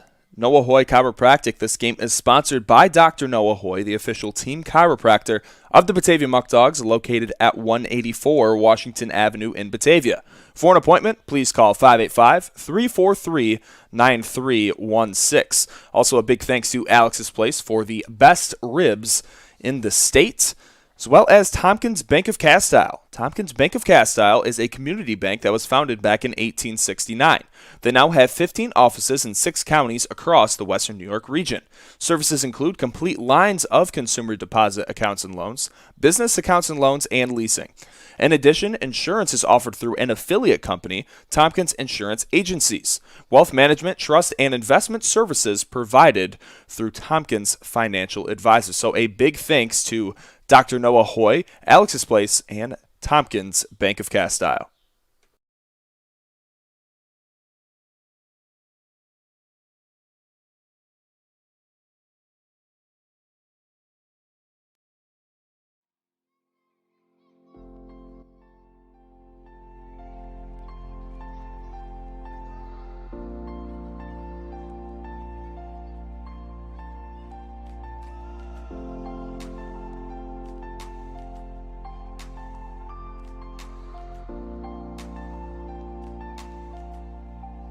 The leaves are freezing now, but right now my heart is warm and loud, and I know you must be in a rush to get home before the dark. So Bryce Mortellaro will start things off. Again, big thanks to Dr. Noah Hoy, Tompkins Bank of Castile, and Alex's Place. They have been a huge help for us in our first year here in the PGCBL. If you're just starting to follow Well, the Muck Dogs down the stretch. It's been a night and day difference with this team. Earlier on in the season, they did struggle out of the gates. We're a below 500 team as first pitch swinging high into center field is Bryce Mortellaro, and catching that one is Noah Marcello. But a second half surge for the Dogs has resulted in them being in the playoff hunt, currently holding that number 2 seed in the West Division as Jamestown in first place at 23-11. Batavia 18-16. Geneva at 17-16, just a half game back. Elmira at 14-16, at 7 games back. Niagara sitting at 15-21, and then Newark at 11-21.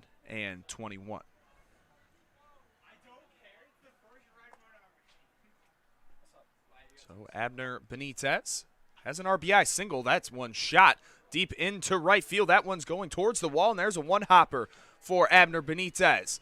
He's going to just stay at second base with the stand-up double, and Abner Benitez staying hot at the plate, as that'll be his 3rd double on the season.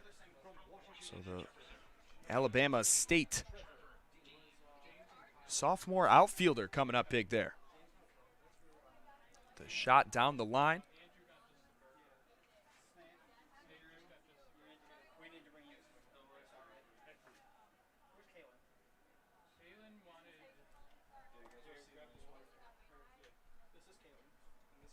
So that one's hit deep into the outfield as well, and a whole lot of balls being hit by the Dogs, and even for the power too. These outfielders have been extremely busy.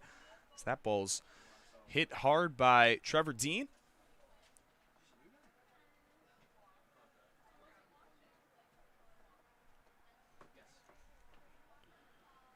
And there's quickly 2 down as 3 hard hit balls into the outfield off Jack Schlottman, but only one of them has reached base as Trey Skidmore's day is done. Ethan Fresca coming in for him.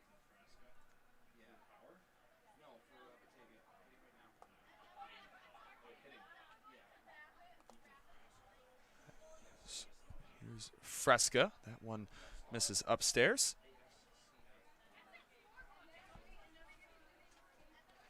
His family, I believe, still in town. His aunt up from Virginia, I believe.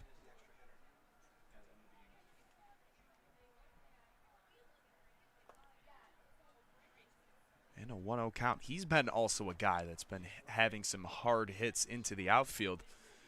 Had a ball pieced into center field yesterday that he was a little out in front of. He told me after the game, but I was still hit it hard and just right at Elmira center fielder Jeff Mejia. So this season, Fresca looking for another hit in a pretty big spot. Batavia down 1 run. They've had a lot of guys in scoring position and just haven't been able to cash them in.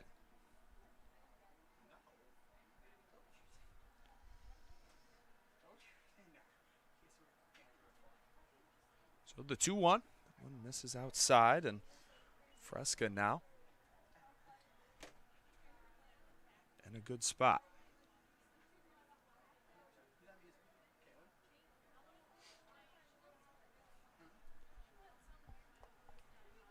Three and 1 hitters count here for Ethan. The pitch home. That one fouled away. Trying to come up for Batavia with Christian Robinson due up next.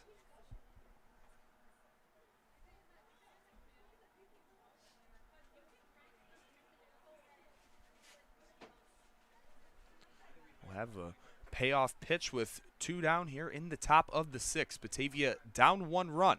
So Fresca will go down on strikes. A great slider there to retire the side, as Niagara will still maintain that 1-run lead even after the Benitez double. Again, some flashbacks from the beginning of the year when Batavia really struggled, leaving men left on base, as we'll head into the bottom of the 6th inning with, I believe, Colin Noth coming in relief for Kyle Kohlhofer, the 3rd pitcher of the day for Batavia.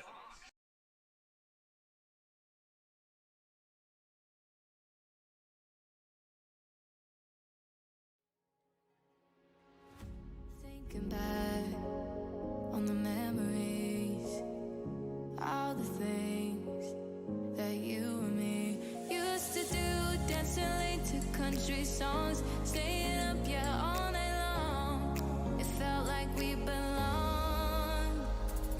Now I must admit it, that I'm not ready to let you go.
Must admit it, that I'm not ready to let you go.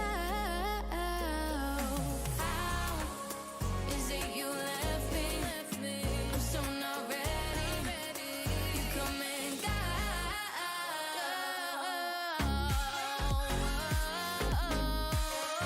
Come and go. No, no, no. Come and go. Come and go.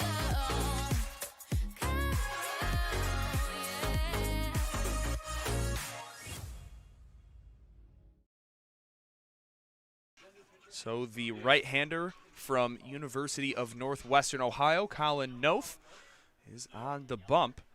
As, again, for Colin, it's been a while since we've seen him in action, similar with Kohlhofer.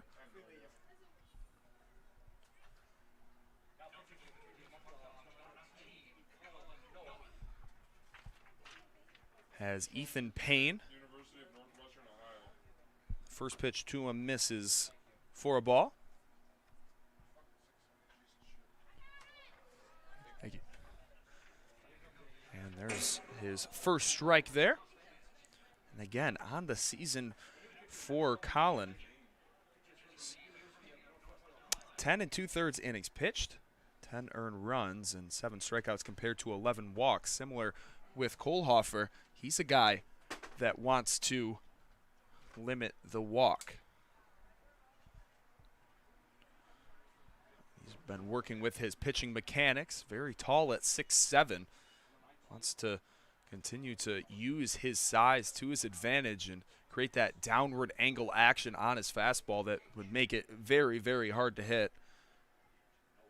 And we've seen him be very effective. Just has to, again, limit the free pass. Has some great stuff, but hitters can just go up there and watch 4 balls go by, and that's kind of when things start to unravel for him. The 3-1, that one swung on and missed by Ethan Payne. Again, a very big strikeout guy here at the dish, so that would be pretty big for Colin's confidence to start things off in tonight's action, to start off on a high note.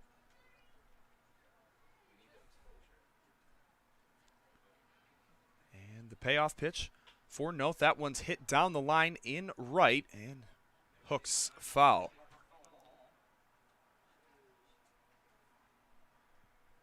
So we'll try the 3-2 again. It's Ethan Payne, Tyler Lozano, and Alex Green, the bottom 3 hitters in this power lineup. have put up 4 runs. And another payoff pitch and a strikeout for Ethan Payne. So again, he's been a guy that's really struggled going down on strikes, and Colin Noth starts on a high note.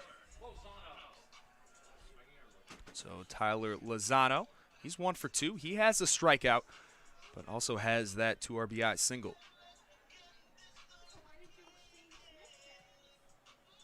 The USC Trojan.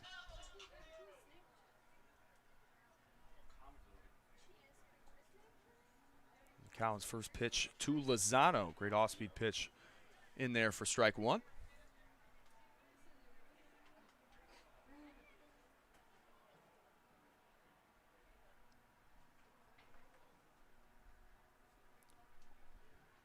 That one misses on the inside part of the plate. We'll give you the out-of-town scoreboard here in the PGCBL, as it's taking a second to load. It's actually not up on point streak yet, but Elmira just beat Geneva, I believe, by a score of 7-5. Or excuse me, Geneva just beat Elmira 7-5. They had a 5 o'clock start. Auburn is down 2-1 against the Watertown Rapids in the 5th inning. We're going to say that Lozano did go there, so it's a 2-2 count. And then the other game that is happening right now, Glens Falls and Albany out in the East Division. The Glens Falls Dragons, that currently have the worst record in the PGCBL, are up 3-2. That one's popped up and hit out towards Trevor Dean. Already did have a miscue earlier in the second, but will make that catch. So 2 outs now. As Lozano flies out. And Alex Green, he's 0 for 2 with 2 flyouts. And I believe, Mr. Garcia, you might be thinking that you're watching the Geneva stream, but this is the Muckdogs and the Powers. That one's hit over to shallow right field out in foul ground, and making another athletic catch is Daniel Burway. So his presence is being felt back at first base after having multiple starts in left field. Colin Noth, he goes 1-2-3 in his first inning of work. So keeping things close here is the Batavia Muckdog pitching staff. Those bats have just kind of fell asleep with runners in scoring position, and they hope to change that here in the 7th inning. But before then, we will thank Restore, New York 529 College Savings, and UMMC.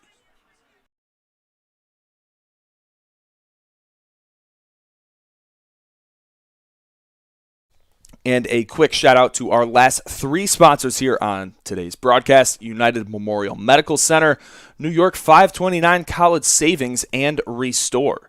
Restore provides crisis intervention and support services to survivors of sexual assault and to their loved ones. Trained advocates are available 24/7, helping you make informed choices concerning medical, legal, and counseling needs while offering advocacy and information about your rights. Visit RestoreSAS.org for more information. You can reach Restore 24/7 at their confidential hotline at 1-585-527-1757. Restore means trust. Restore means empowerment. Restore means healing. Restore is here no matter what.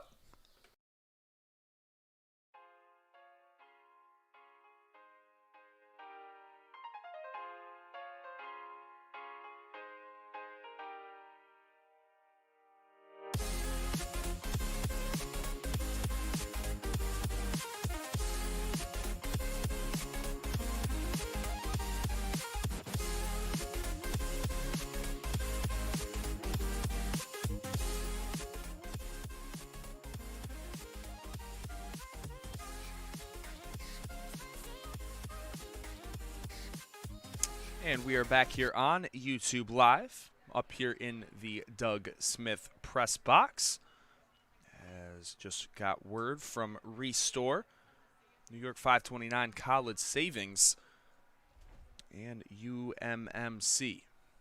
As Christian Robinson, is at the plate. Still facing Jack Schlottman on the mound for Niagara with, I believe, some guys just getting up, stretching for Niagara.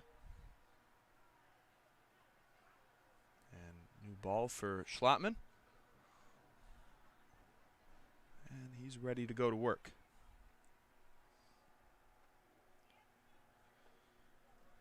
So it'll be 9-10, and the leadoff hitter in Reinhardt due up here in the top of the 7th.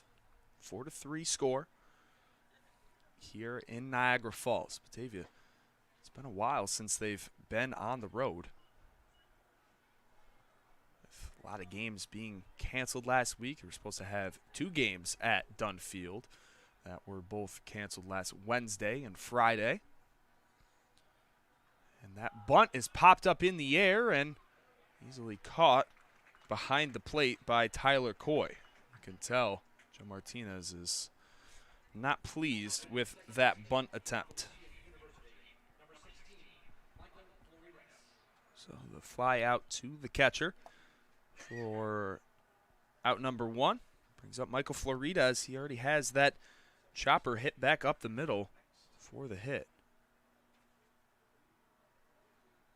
Got that hit back in the 5th inning.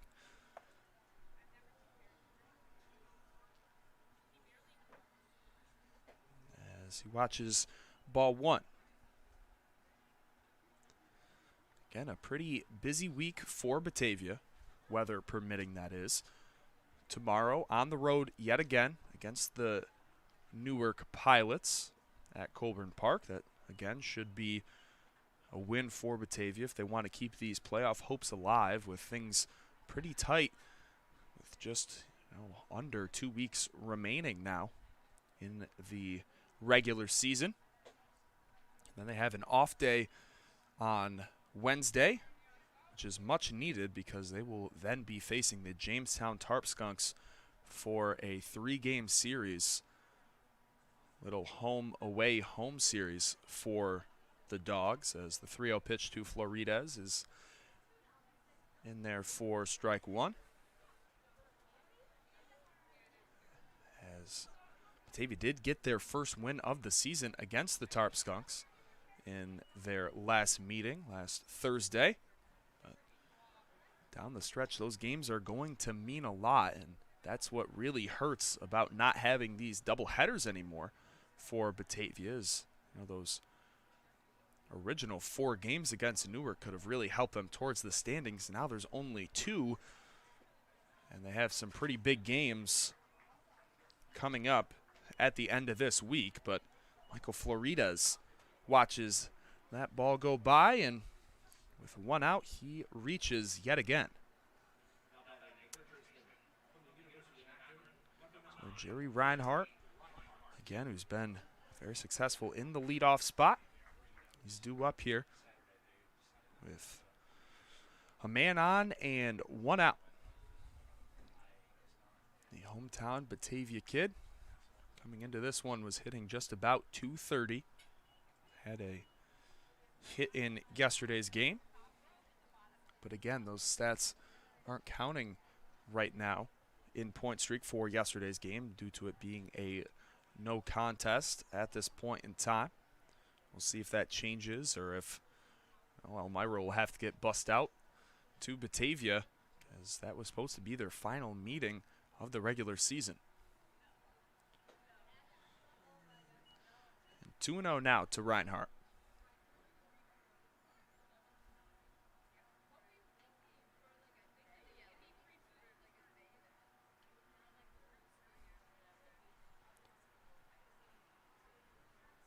Schlottman, and foul ball for Reinhardt on the 2-0.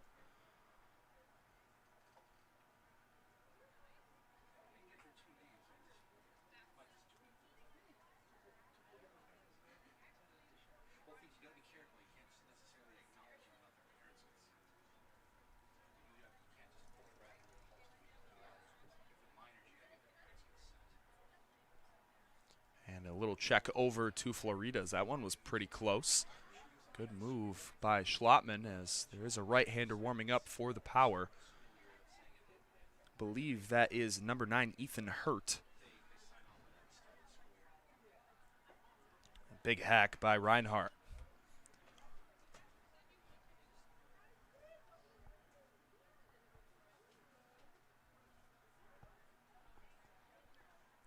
Again, thank you for everyone watching here on YouTube Live with some Batavia Muckdog coverage on the road, as there are 3 straight strikes to Jerry Reinhardt, and he'll go down on strikes. In jeopardy of stranding another runner on the base pass. But Charlie Ciccone, who is a good guy to have up in this situation, the way that he's swinging the bat, tie this game up.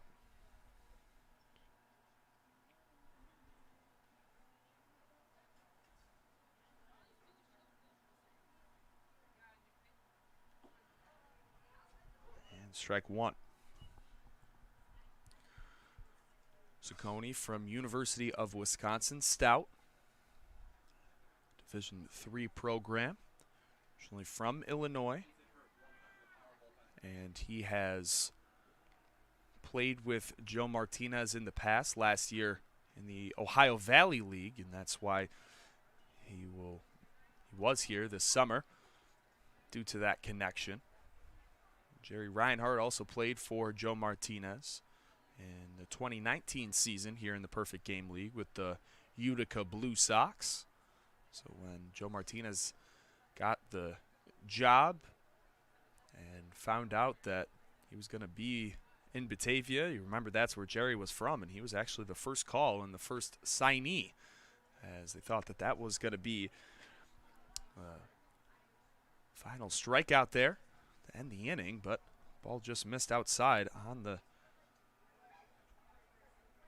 outside corner. It's a 1-2 count.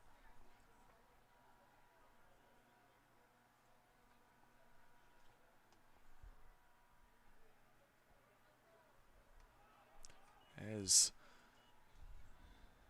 it's 2-2.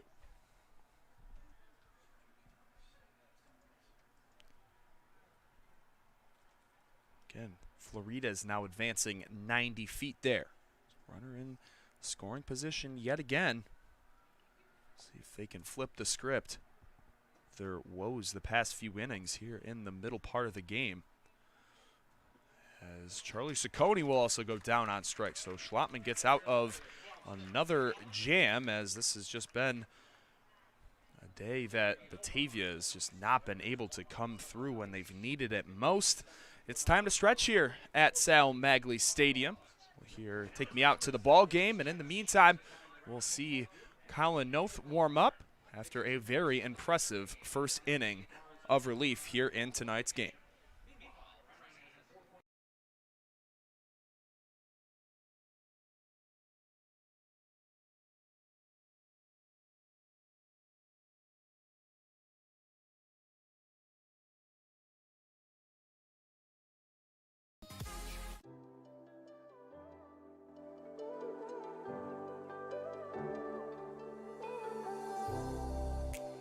Come and have this drink beside me. Let's open up, girl, speak your mind. I just wanna have a conversation, no obligation, show me vulnerable. We ain't coming for no lonely night. We ain't looking for no shallow time. Ulterior motives just put aside. Appreciation we've been trying to find.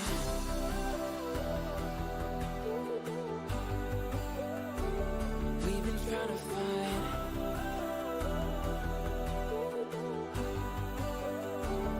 We've been trying to find. So come and have this drink beside me. Let's open up, girl, speak your mind. I just wanna have a conversation, no obligation, show me vulnerable.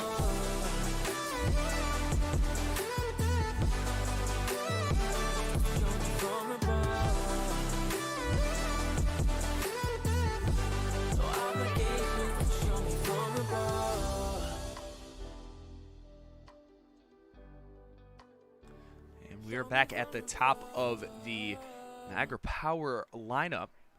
Starting things off here will be Noah Marcello. He takes a first pitch strike. He had a good little stretch there. As things are down to the wire here, we are now in the final half of this ball game.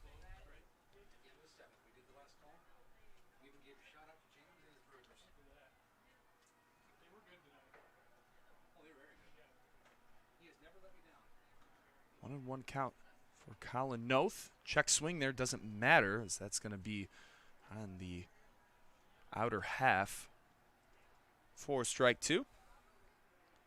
Again, Colin Noth is a very effective pitcher. He's originally from Byron Burgeon, which is about 10 minutes outside of Batavia. That one chopped over to the Batavia native, Jerry Reinhardt, as he'll pick up out number one. And again, Colin was a two-sport athlete, also played basketball at Byron Burgeon, then went to Genesee Community College, which is located close to home in Batavia, and had a great career there with Tyler Prospero, and then decided for his final few years of college he would attend University of Northwestern Ohio, an NAIA school. Very solid program. Colin throws in the low 90s. Looks to continue to improve his stuff, and with his mechanics, using more of that lower half, I would not be surprised if he could continue to have that velocity improved as Rhett Maynard picks up his second hit of the day and his second straight at bat with the line drive single back up the middle. So Aaron Greenfield, he also has a hit.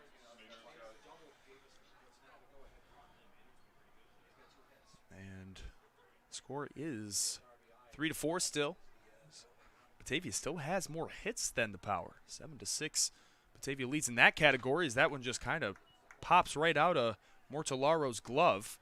Goes all the way to the backstop. So now at second base will be Maynard, who's, again, had a great day.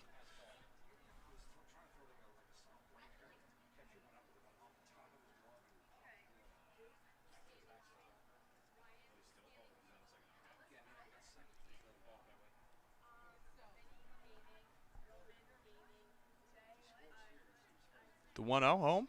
Big swing and a miss, and Greenfield way behind on that one.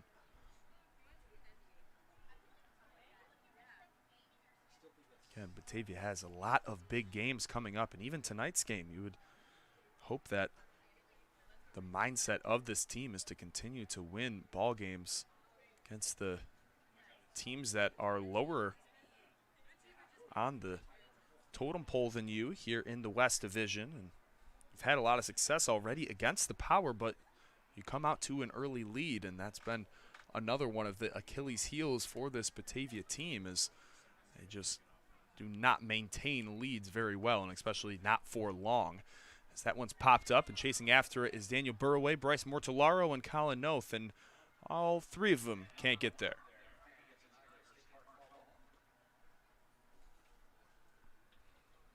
So Colin Noth gets a new pearl, and we'll try the 1-2 yet again.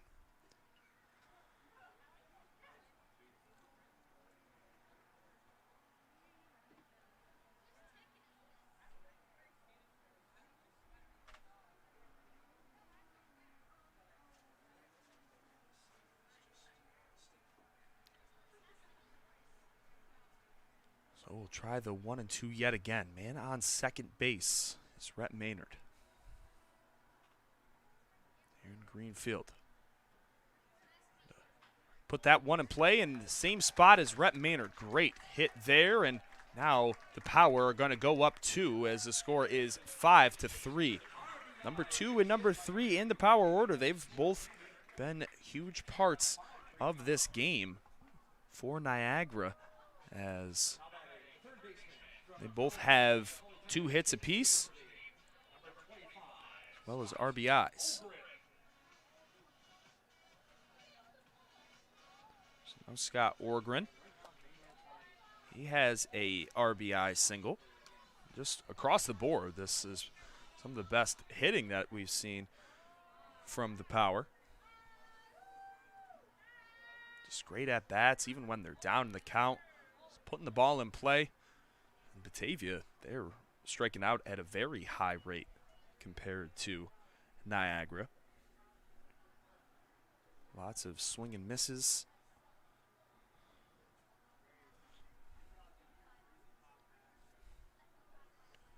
And a 1-0 count. That one misses. These are the times when Colin,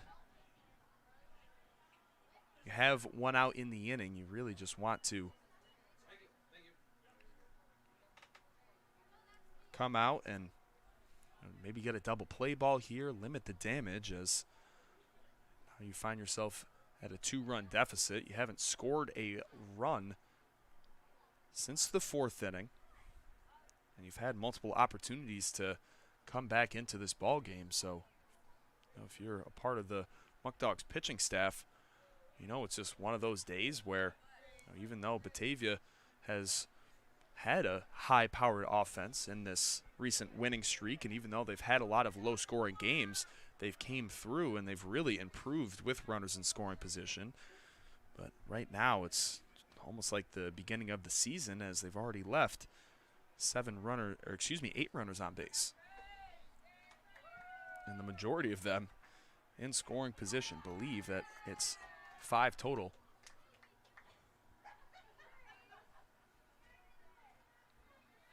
So a 3-0 count. Greenfield already on first. That pitch home. Strike 1.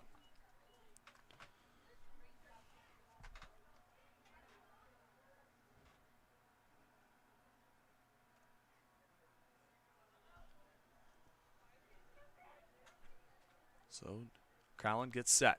Running is Greenfield. Already has a steal here today, and it doesn't matter because it's going to be a walk.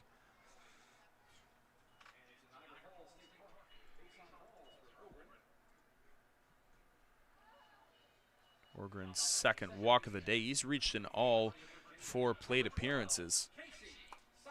Casey Sauke's a guy that's also been walked twice.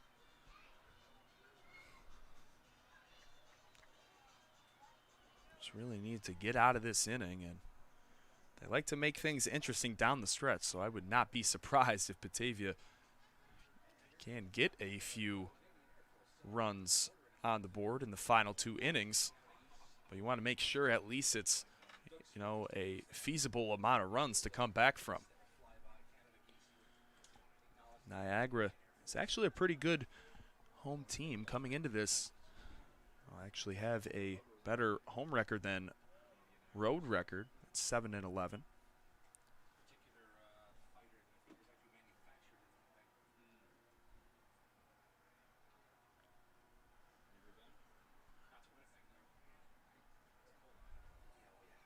So Casey Sauke with 2 men on, looking for his first hit. Niagara was 7, and a little back pick there by Mortellaro, who likes to show off his strong arm. 2-1 count.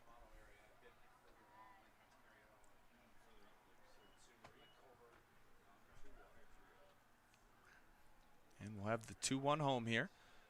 As that pitch swung on and hit out to Trevor Dean. He's chasing after it, and so is Christian Robinson. And making the catch, believe, was Trevor Dean. As that one, there could have been a little collision there. And they're going to have him in a hot box, and they're going to get the double play. Very weird. Maybe that ball didn't hit the ground. I think it did, actually. Excuse me. So, actually, no. The ball was not caught.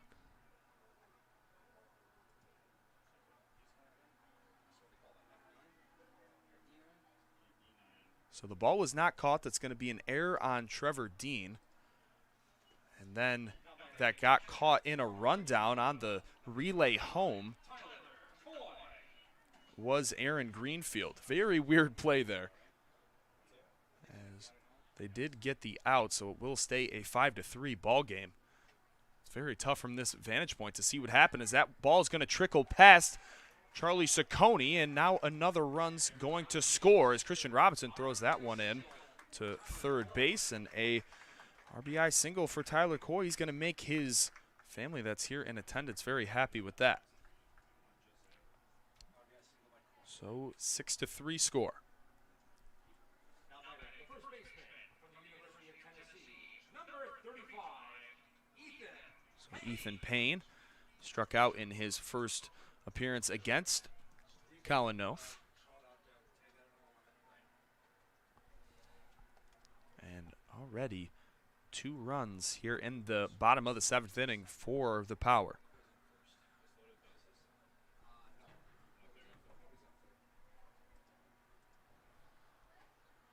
There's a strike there. So Scott Orgren came around to score with Tyler Coy on the hit and Casey Saukes at second. That would be the second error on the day for Batavia, second actually for Trevor Dean. There's a foul ball hit and an 0-2 count to Ethan Payne.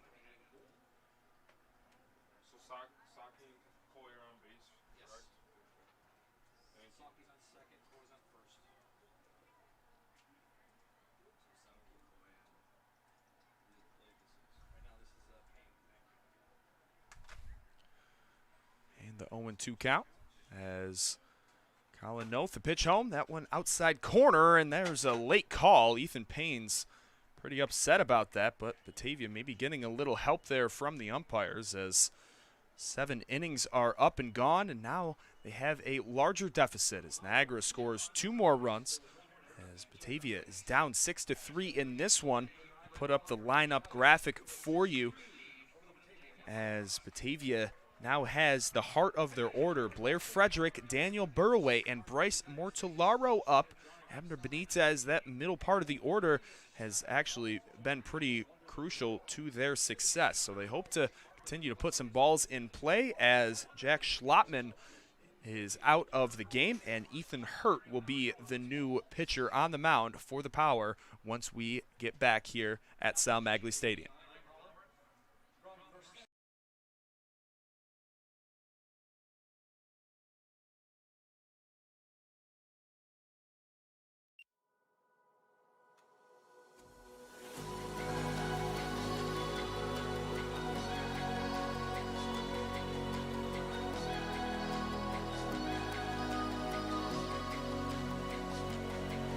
Every day I'm drifting, cast away like a ship in the sea.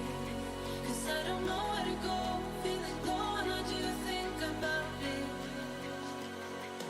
Every day, feeling so shifty, feeling lost when I answer inside.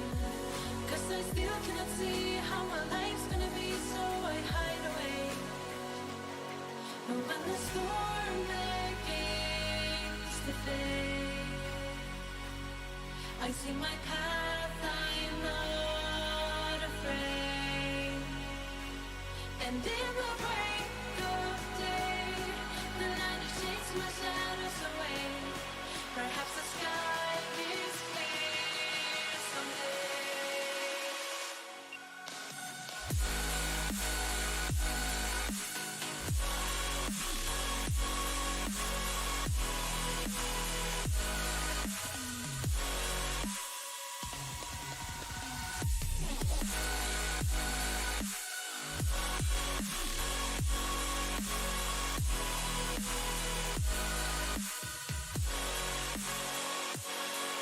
Every day I set direction, no longer worried I won't find my way.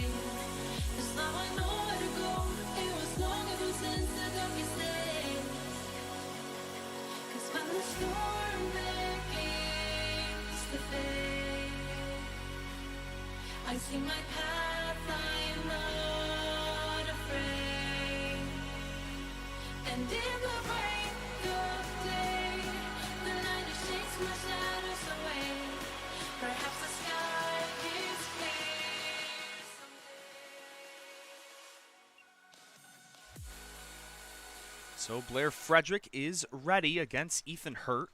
Again, another pitcher that we saw last Monday, as it was the same three guys, Flores, Schlottman, and Hurt.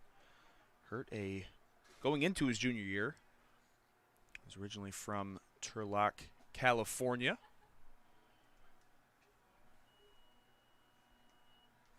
Has a 1-0 count. Blair Frederick again looking to get on base for his first time here in this one.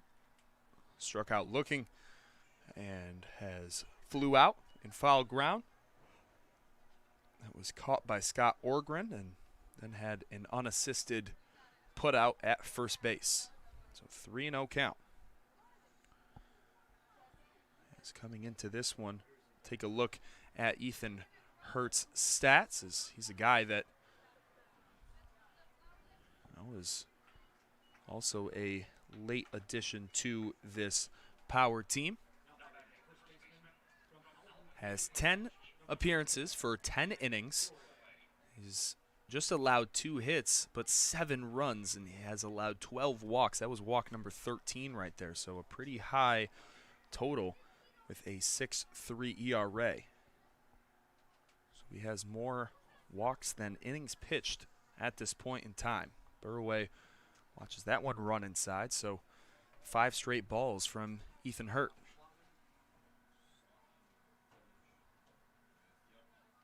If things stayed the same right now, Jack Schlottman would be accredited with the win.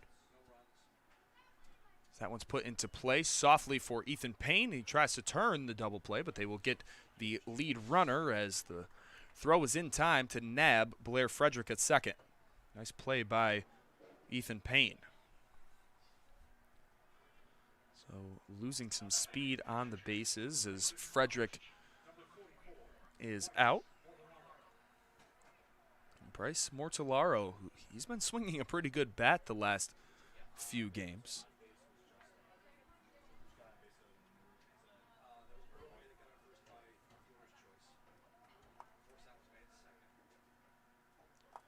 Mortellaro already with 2 hits.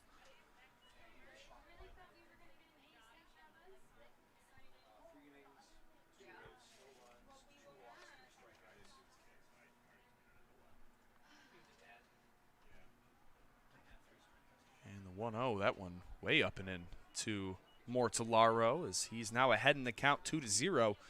And just to confirm that even though it's not posted on Point Streak, that Geneva did beat the Pios 7-5 with a 5 p.m. start at McDonough Park. So that one's a chopper hit and nice throw by Scott Orgren. He was off the bag, kind of in the baseline there for a second, but adjust, make the play, and get the out. Here in the top of the 8th, Batavia quickly with 2 down, at least a runner in scoring position for Abner Benitez. It just had a 1-hopper that was deep down the right field line.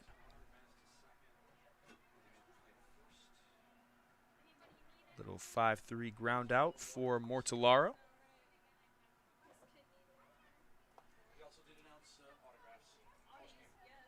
2 hits for Benitez, an RBI single, and then that double that I was talking about. Also has a strikeout. That was back in the first inning. And with Geneva getting the win today, their record goes up to 18-16. If Batavia is awarded that win, then that would make them coming into this one 18-16. And a loss would put them a half game back and dropping down to second place, or excuse me, into third place, with Geneva regaining second place as Batavia started for the majority of the season. They've been sitting where Elmira now sits in 4th, but that's how crazy this season can be. 1 win in their last 10 games for Elmira.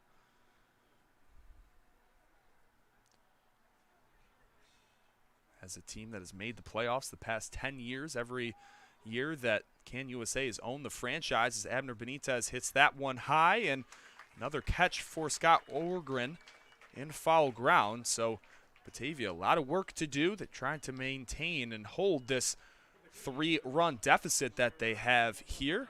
We will see if Colin Noth will be back on the mound. I believe that he will. So Colin Noth's job is to keep this a 3-run ball game and hold it to go into the top of the 9th inning with the bottom half of the Batavia order due up. So less than ideal scenario for Batavia, but we've seen some crazier stuff for them so far this season.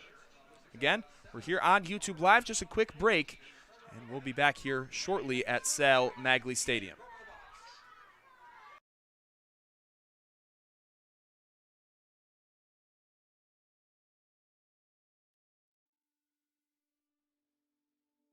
You just have to try harder than you fight. You might be lost like sunshine in the night. You know what they say, life's about to end. If you wanna be someone, you don't have to wait. You just have to change.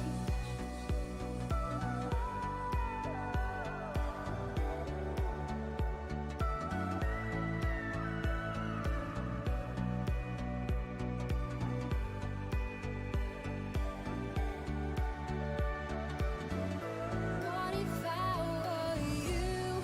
Would it be easier for me to be heard and to be seen? What am I supposed to do? Is it all now up to you? I am not that strong. I don't even know where I belong.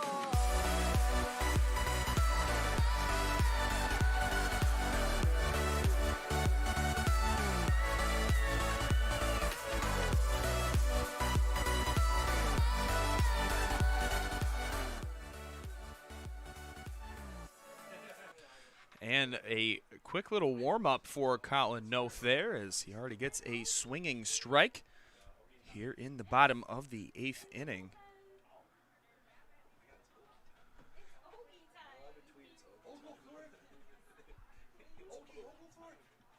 And ball high to leadoff hitter Tyler Lozano, 1 for 3. Guy that, again, we really haven't seen too much because earlier on in the season, a lot of talent on this power roster. We've had a great record against some teams towards the top of the division. Played against Jamestown fairly well. They actually have a winning record against the Tarp Skunks. And they've had their number more times than not. As Batavia, if you're looking at some teams, they have not done fairly well against Jamestown. 1-5 against them. Geneva haven't had too many games against them. They're 2-3 against the Red Wings. As that one misses low, and a leadoff walk to Lozano. So we'll flip it to the number 9 man, Alex Green, that's also trying to get on base for the first time in this one. And a really good record against the Pios for Batavia, as if they are accredited that win, that is still being determined. They would be 7-4 against Elmira. That's the team that they've played the most this year, as time was called before that pitch. A positive record against the Power, even if they end up on the losing end of this one. And then Newark, a team that they have beaten 3 times and lost once. So really just those teams towards the top against Geneva and Jamestown, those have been the teams where Batavia has struggled. And if you're trying to make a playoff spot, that's got to be adjusted down the stretch. Niagara did lose in their last game yesterday against the Tarp Skunks, 5-2 on the road.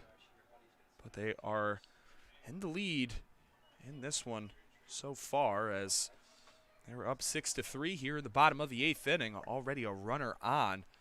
A 2-0 count for Alex Green.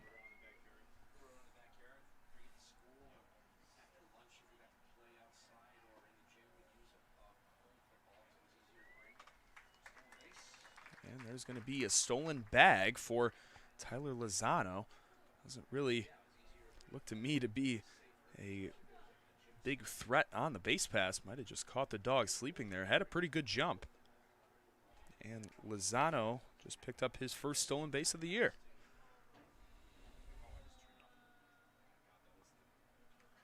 So 2-1 count. Pitch home. That one also misses.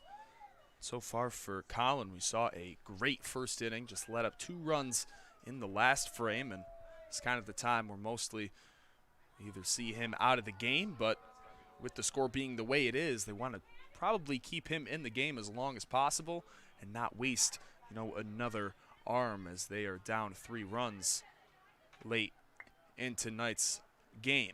The 3-1 home, that one also misses, and trying to lose some of that control that he had early on in the game, as that one is an overthrow. And runners advance. I put my head down and I just saw the ball go in the outfield.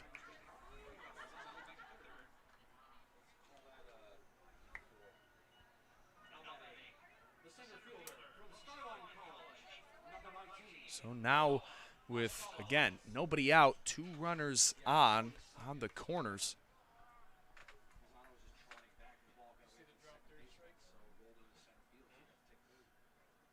So now Alex Green, after back-to-back walks, he'll reach. Noah Marcello, 1 hit so far today in 4 attempts. He hits the ball on the ground to Charlie Ciccone. They're going to try to turn the double play. They get 1 and they get 2. Staying at third was Lozano. Interesting there. So a 6-4-3 double play. Now 2 down in the inning, trying to strand that runner on third. That was a great turn for Batavia. Great job by Colin Noth to get the ground ball.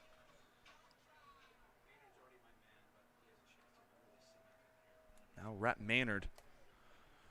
Already 2 hits here in this one, could maybe put this game out of reach.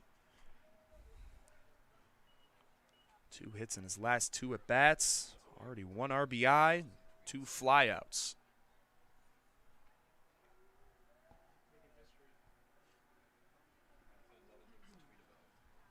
That one's popped up, and Jerry Reinhardt's tracking after that. That's going to be in foul ground. Charlie Ciccone's trying to get on his horse. He dives and almost makes the play. That would have been very impressive. Charlie's always doing anything he can for the team.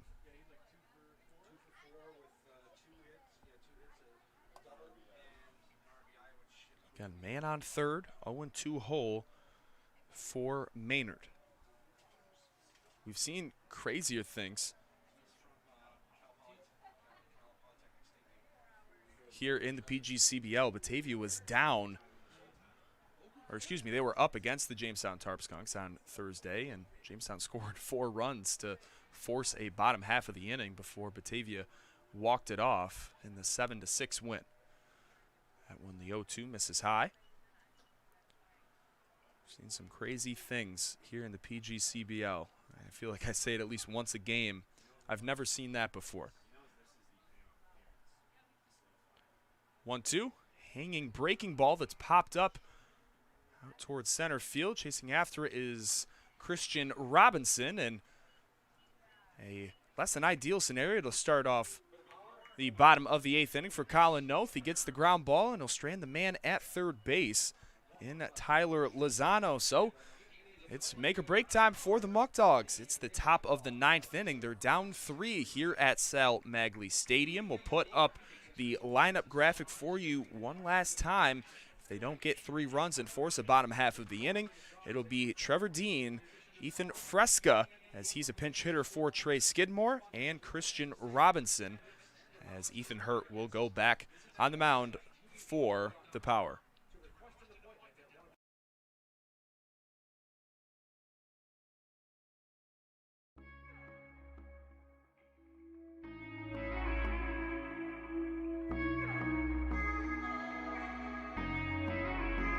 Pretend I'm fine, but I know you can hear me sleep talking at night.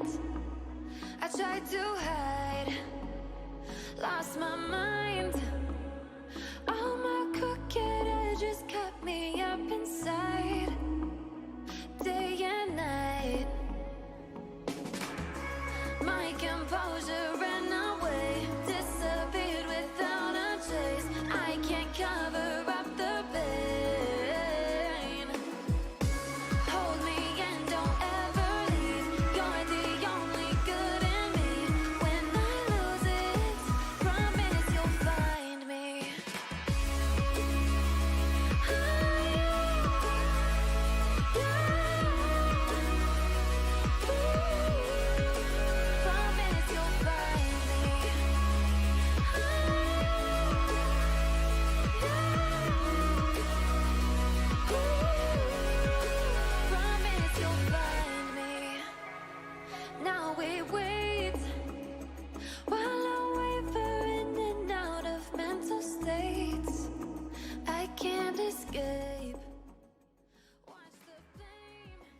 So let's see if the Muckdogs have any more late game magic left in the tank.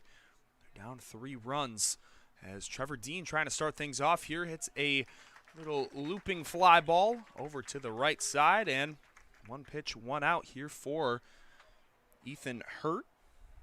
As Trevor Dean, that was his 4th at-bat of the day. He's 0 for 4.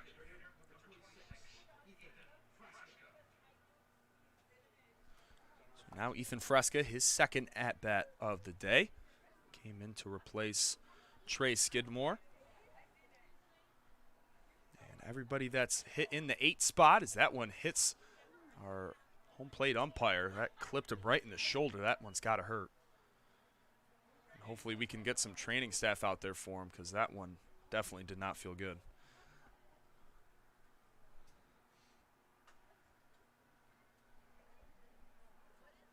Yeah, 89-mile-an-hour pitch there that didn't catch anybody but that right shoulder for our home plate umpire. Bryce Mortellaro, he knows the pain being behind the plate. Grabs the umpire some water. He's going to shake it off. Thought he'd need some more time than that. I know he does have some padding on, obviously, behind home plate, but there's not a lot of padding around that shoulder area. And 1-0 count. Ethan Fresca had a quick conversation with Joe Martinez. He's going to get back in the box.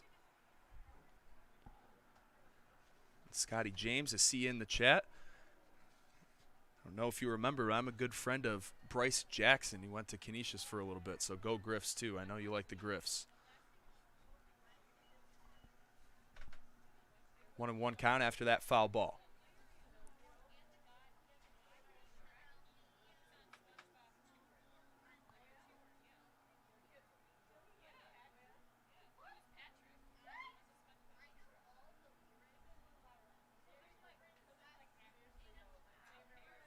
That one fouled to the protective netting behind home plate.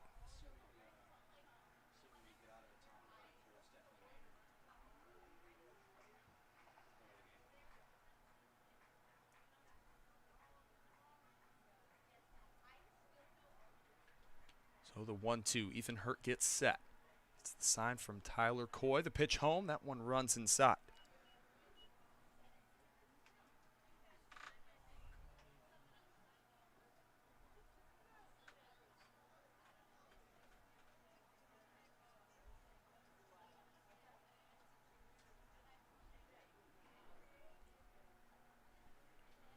So 2-2 count here for Ethan Fresca. Batavia not trying to go down without a fight. 2-2, misses upstairs. Again, Batavia riding a 4-game win streak. Haven't had a road game in a while, so that's always an adjustment. I had a 4:05 game yesterday and then a 6 o'clock start here today. 3-2 count. Ethan Fresca's going to take the walk. So at least they get a base runner. Let's see if he can come around and at least get a run on the scoreboard, as again, Batavia has not scored a run since the 4th inning. And they got out to a early 2-0 lead.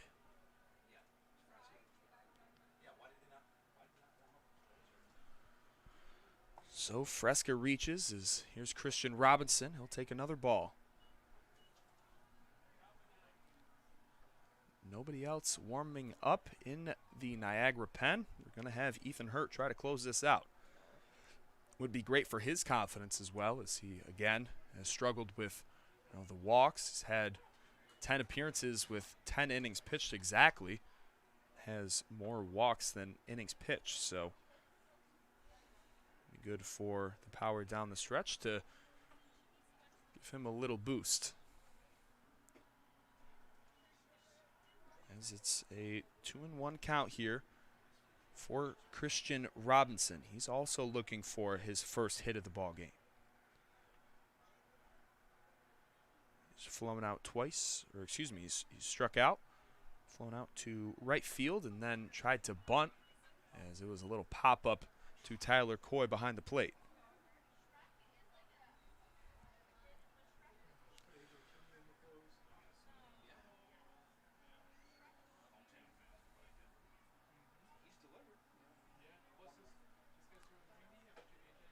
And that one also misses, so Christian Robinson with the walk. Back-to-back, and now Stu Peterson's going to come out and talk to the man on the mound in hurt that's trying to put this game down in the books.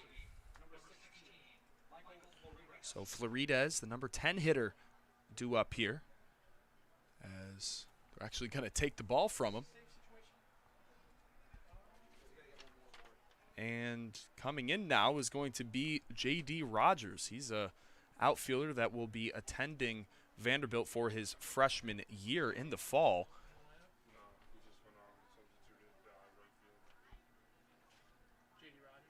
Oh, so J.D. Rogers is actually going to the outfield. I was going to say that was going to be kind of crazy, but it's going to be Scott Orgren now on the mound. But again, another position player pitching.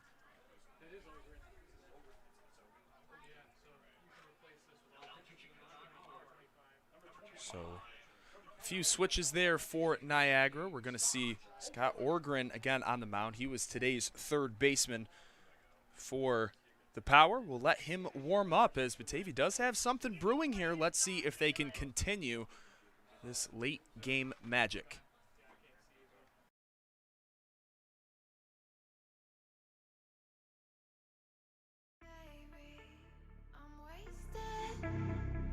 All I wanna do is drive home to you, baby. I'm faded.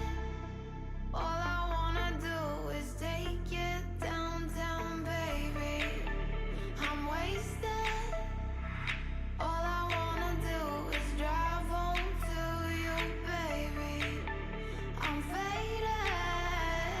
All I wanna do is take you downtown, baby.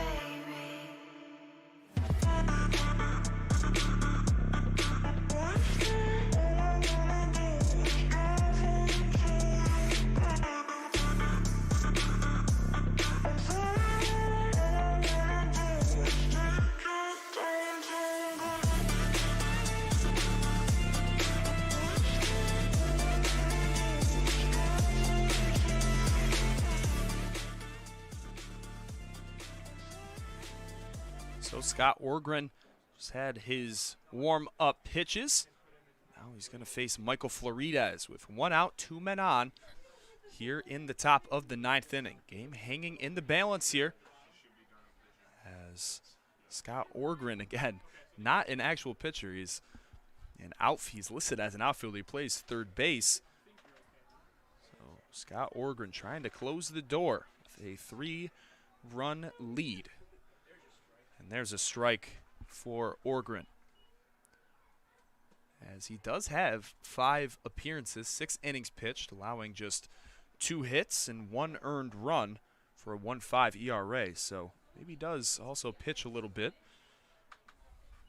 It's not just them running that low on arms that they're just going to have him go out there. He's actually has some pretty good mechanics on the mound.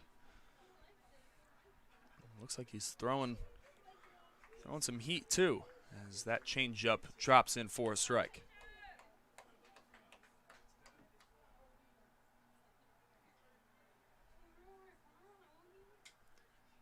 And the runners go in motion as Michael Florides hits that one up, and that one hurts because they would have both been in scoring position safely there. Great jumps for Fresca and Robinson, 2 guys that you love to have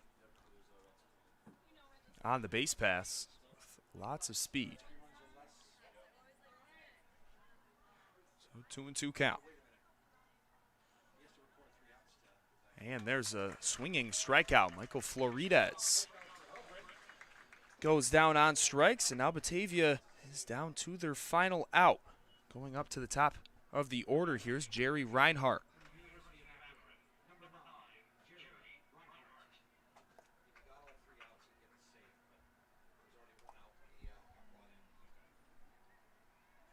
So Reinhart, He's reached base already 2 times, does not have a hit.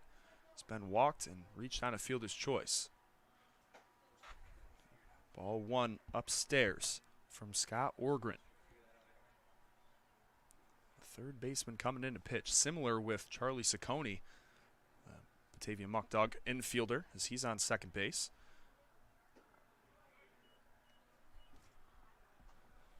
And a 2-0 count. Again, good spot here for Reinhardt to at least put some runs on the scoreboard. And that one misses as the scoreboard here just went out for a 3-0 count. Not the best timing for that to happen. And count will be 3-1.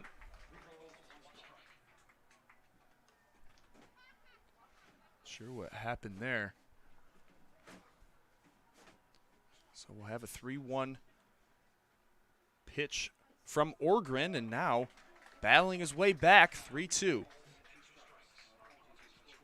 2 men on for Jerry Reinhardt.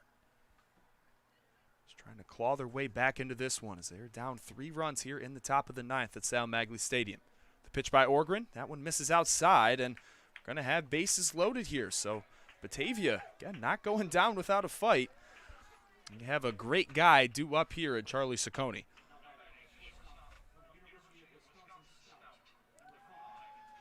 He has been walked 2 times and also has a double deep in the gap. And had a 3-hit game against Jamestown, had a few hits in yesterday's game. 300 hitter right here. Inside fastball from Orgren. That's the one that he can yank out there to right field. Maybe just wanted to see a strike there. Still have a steep hill to climb as Jerry Reinhardt is the game-tying run at first base. That pitch home just hits his back foot. 1-1 count.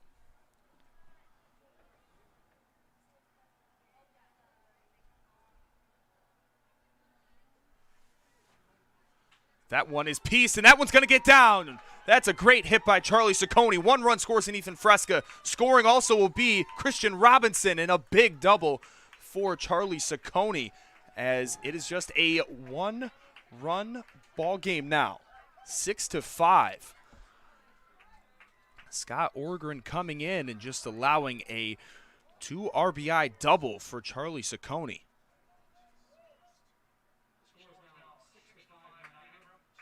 As scoring Ethan Fresca and Christian Robinson, this team just does not quit.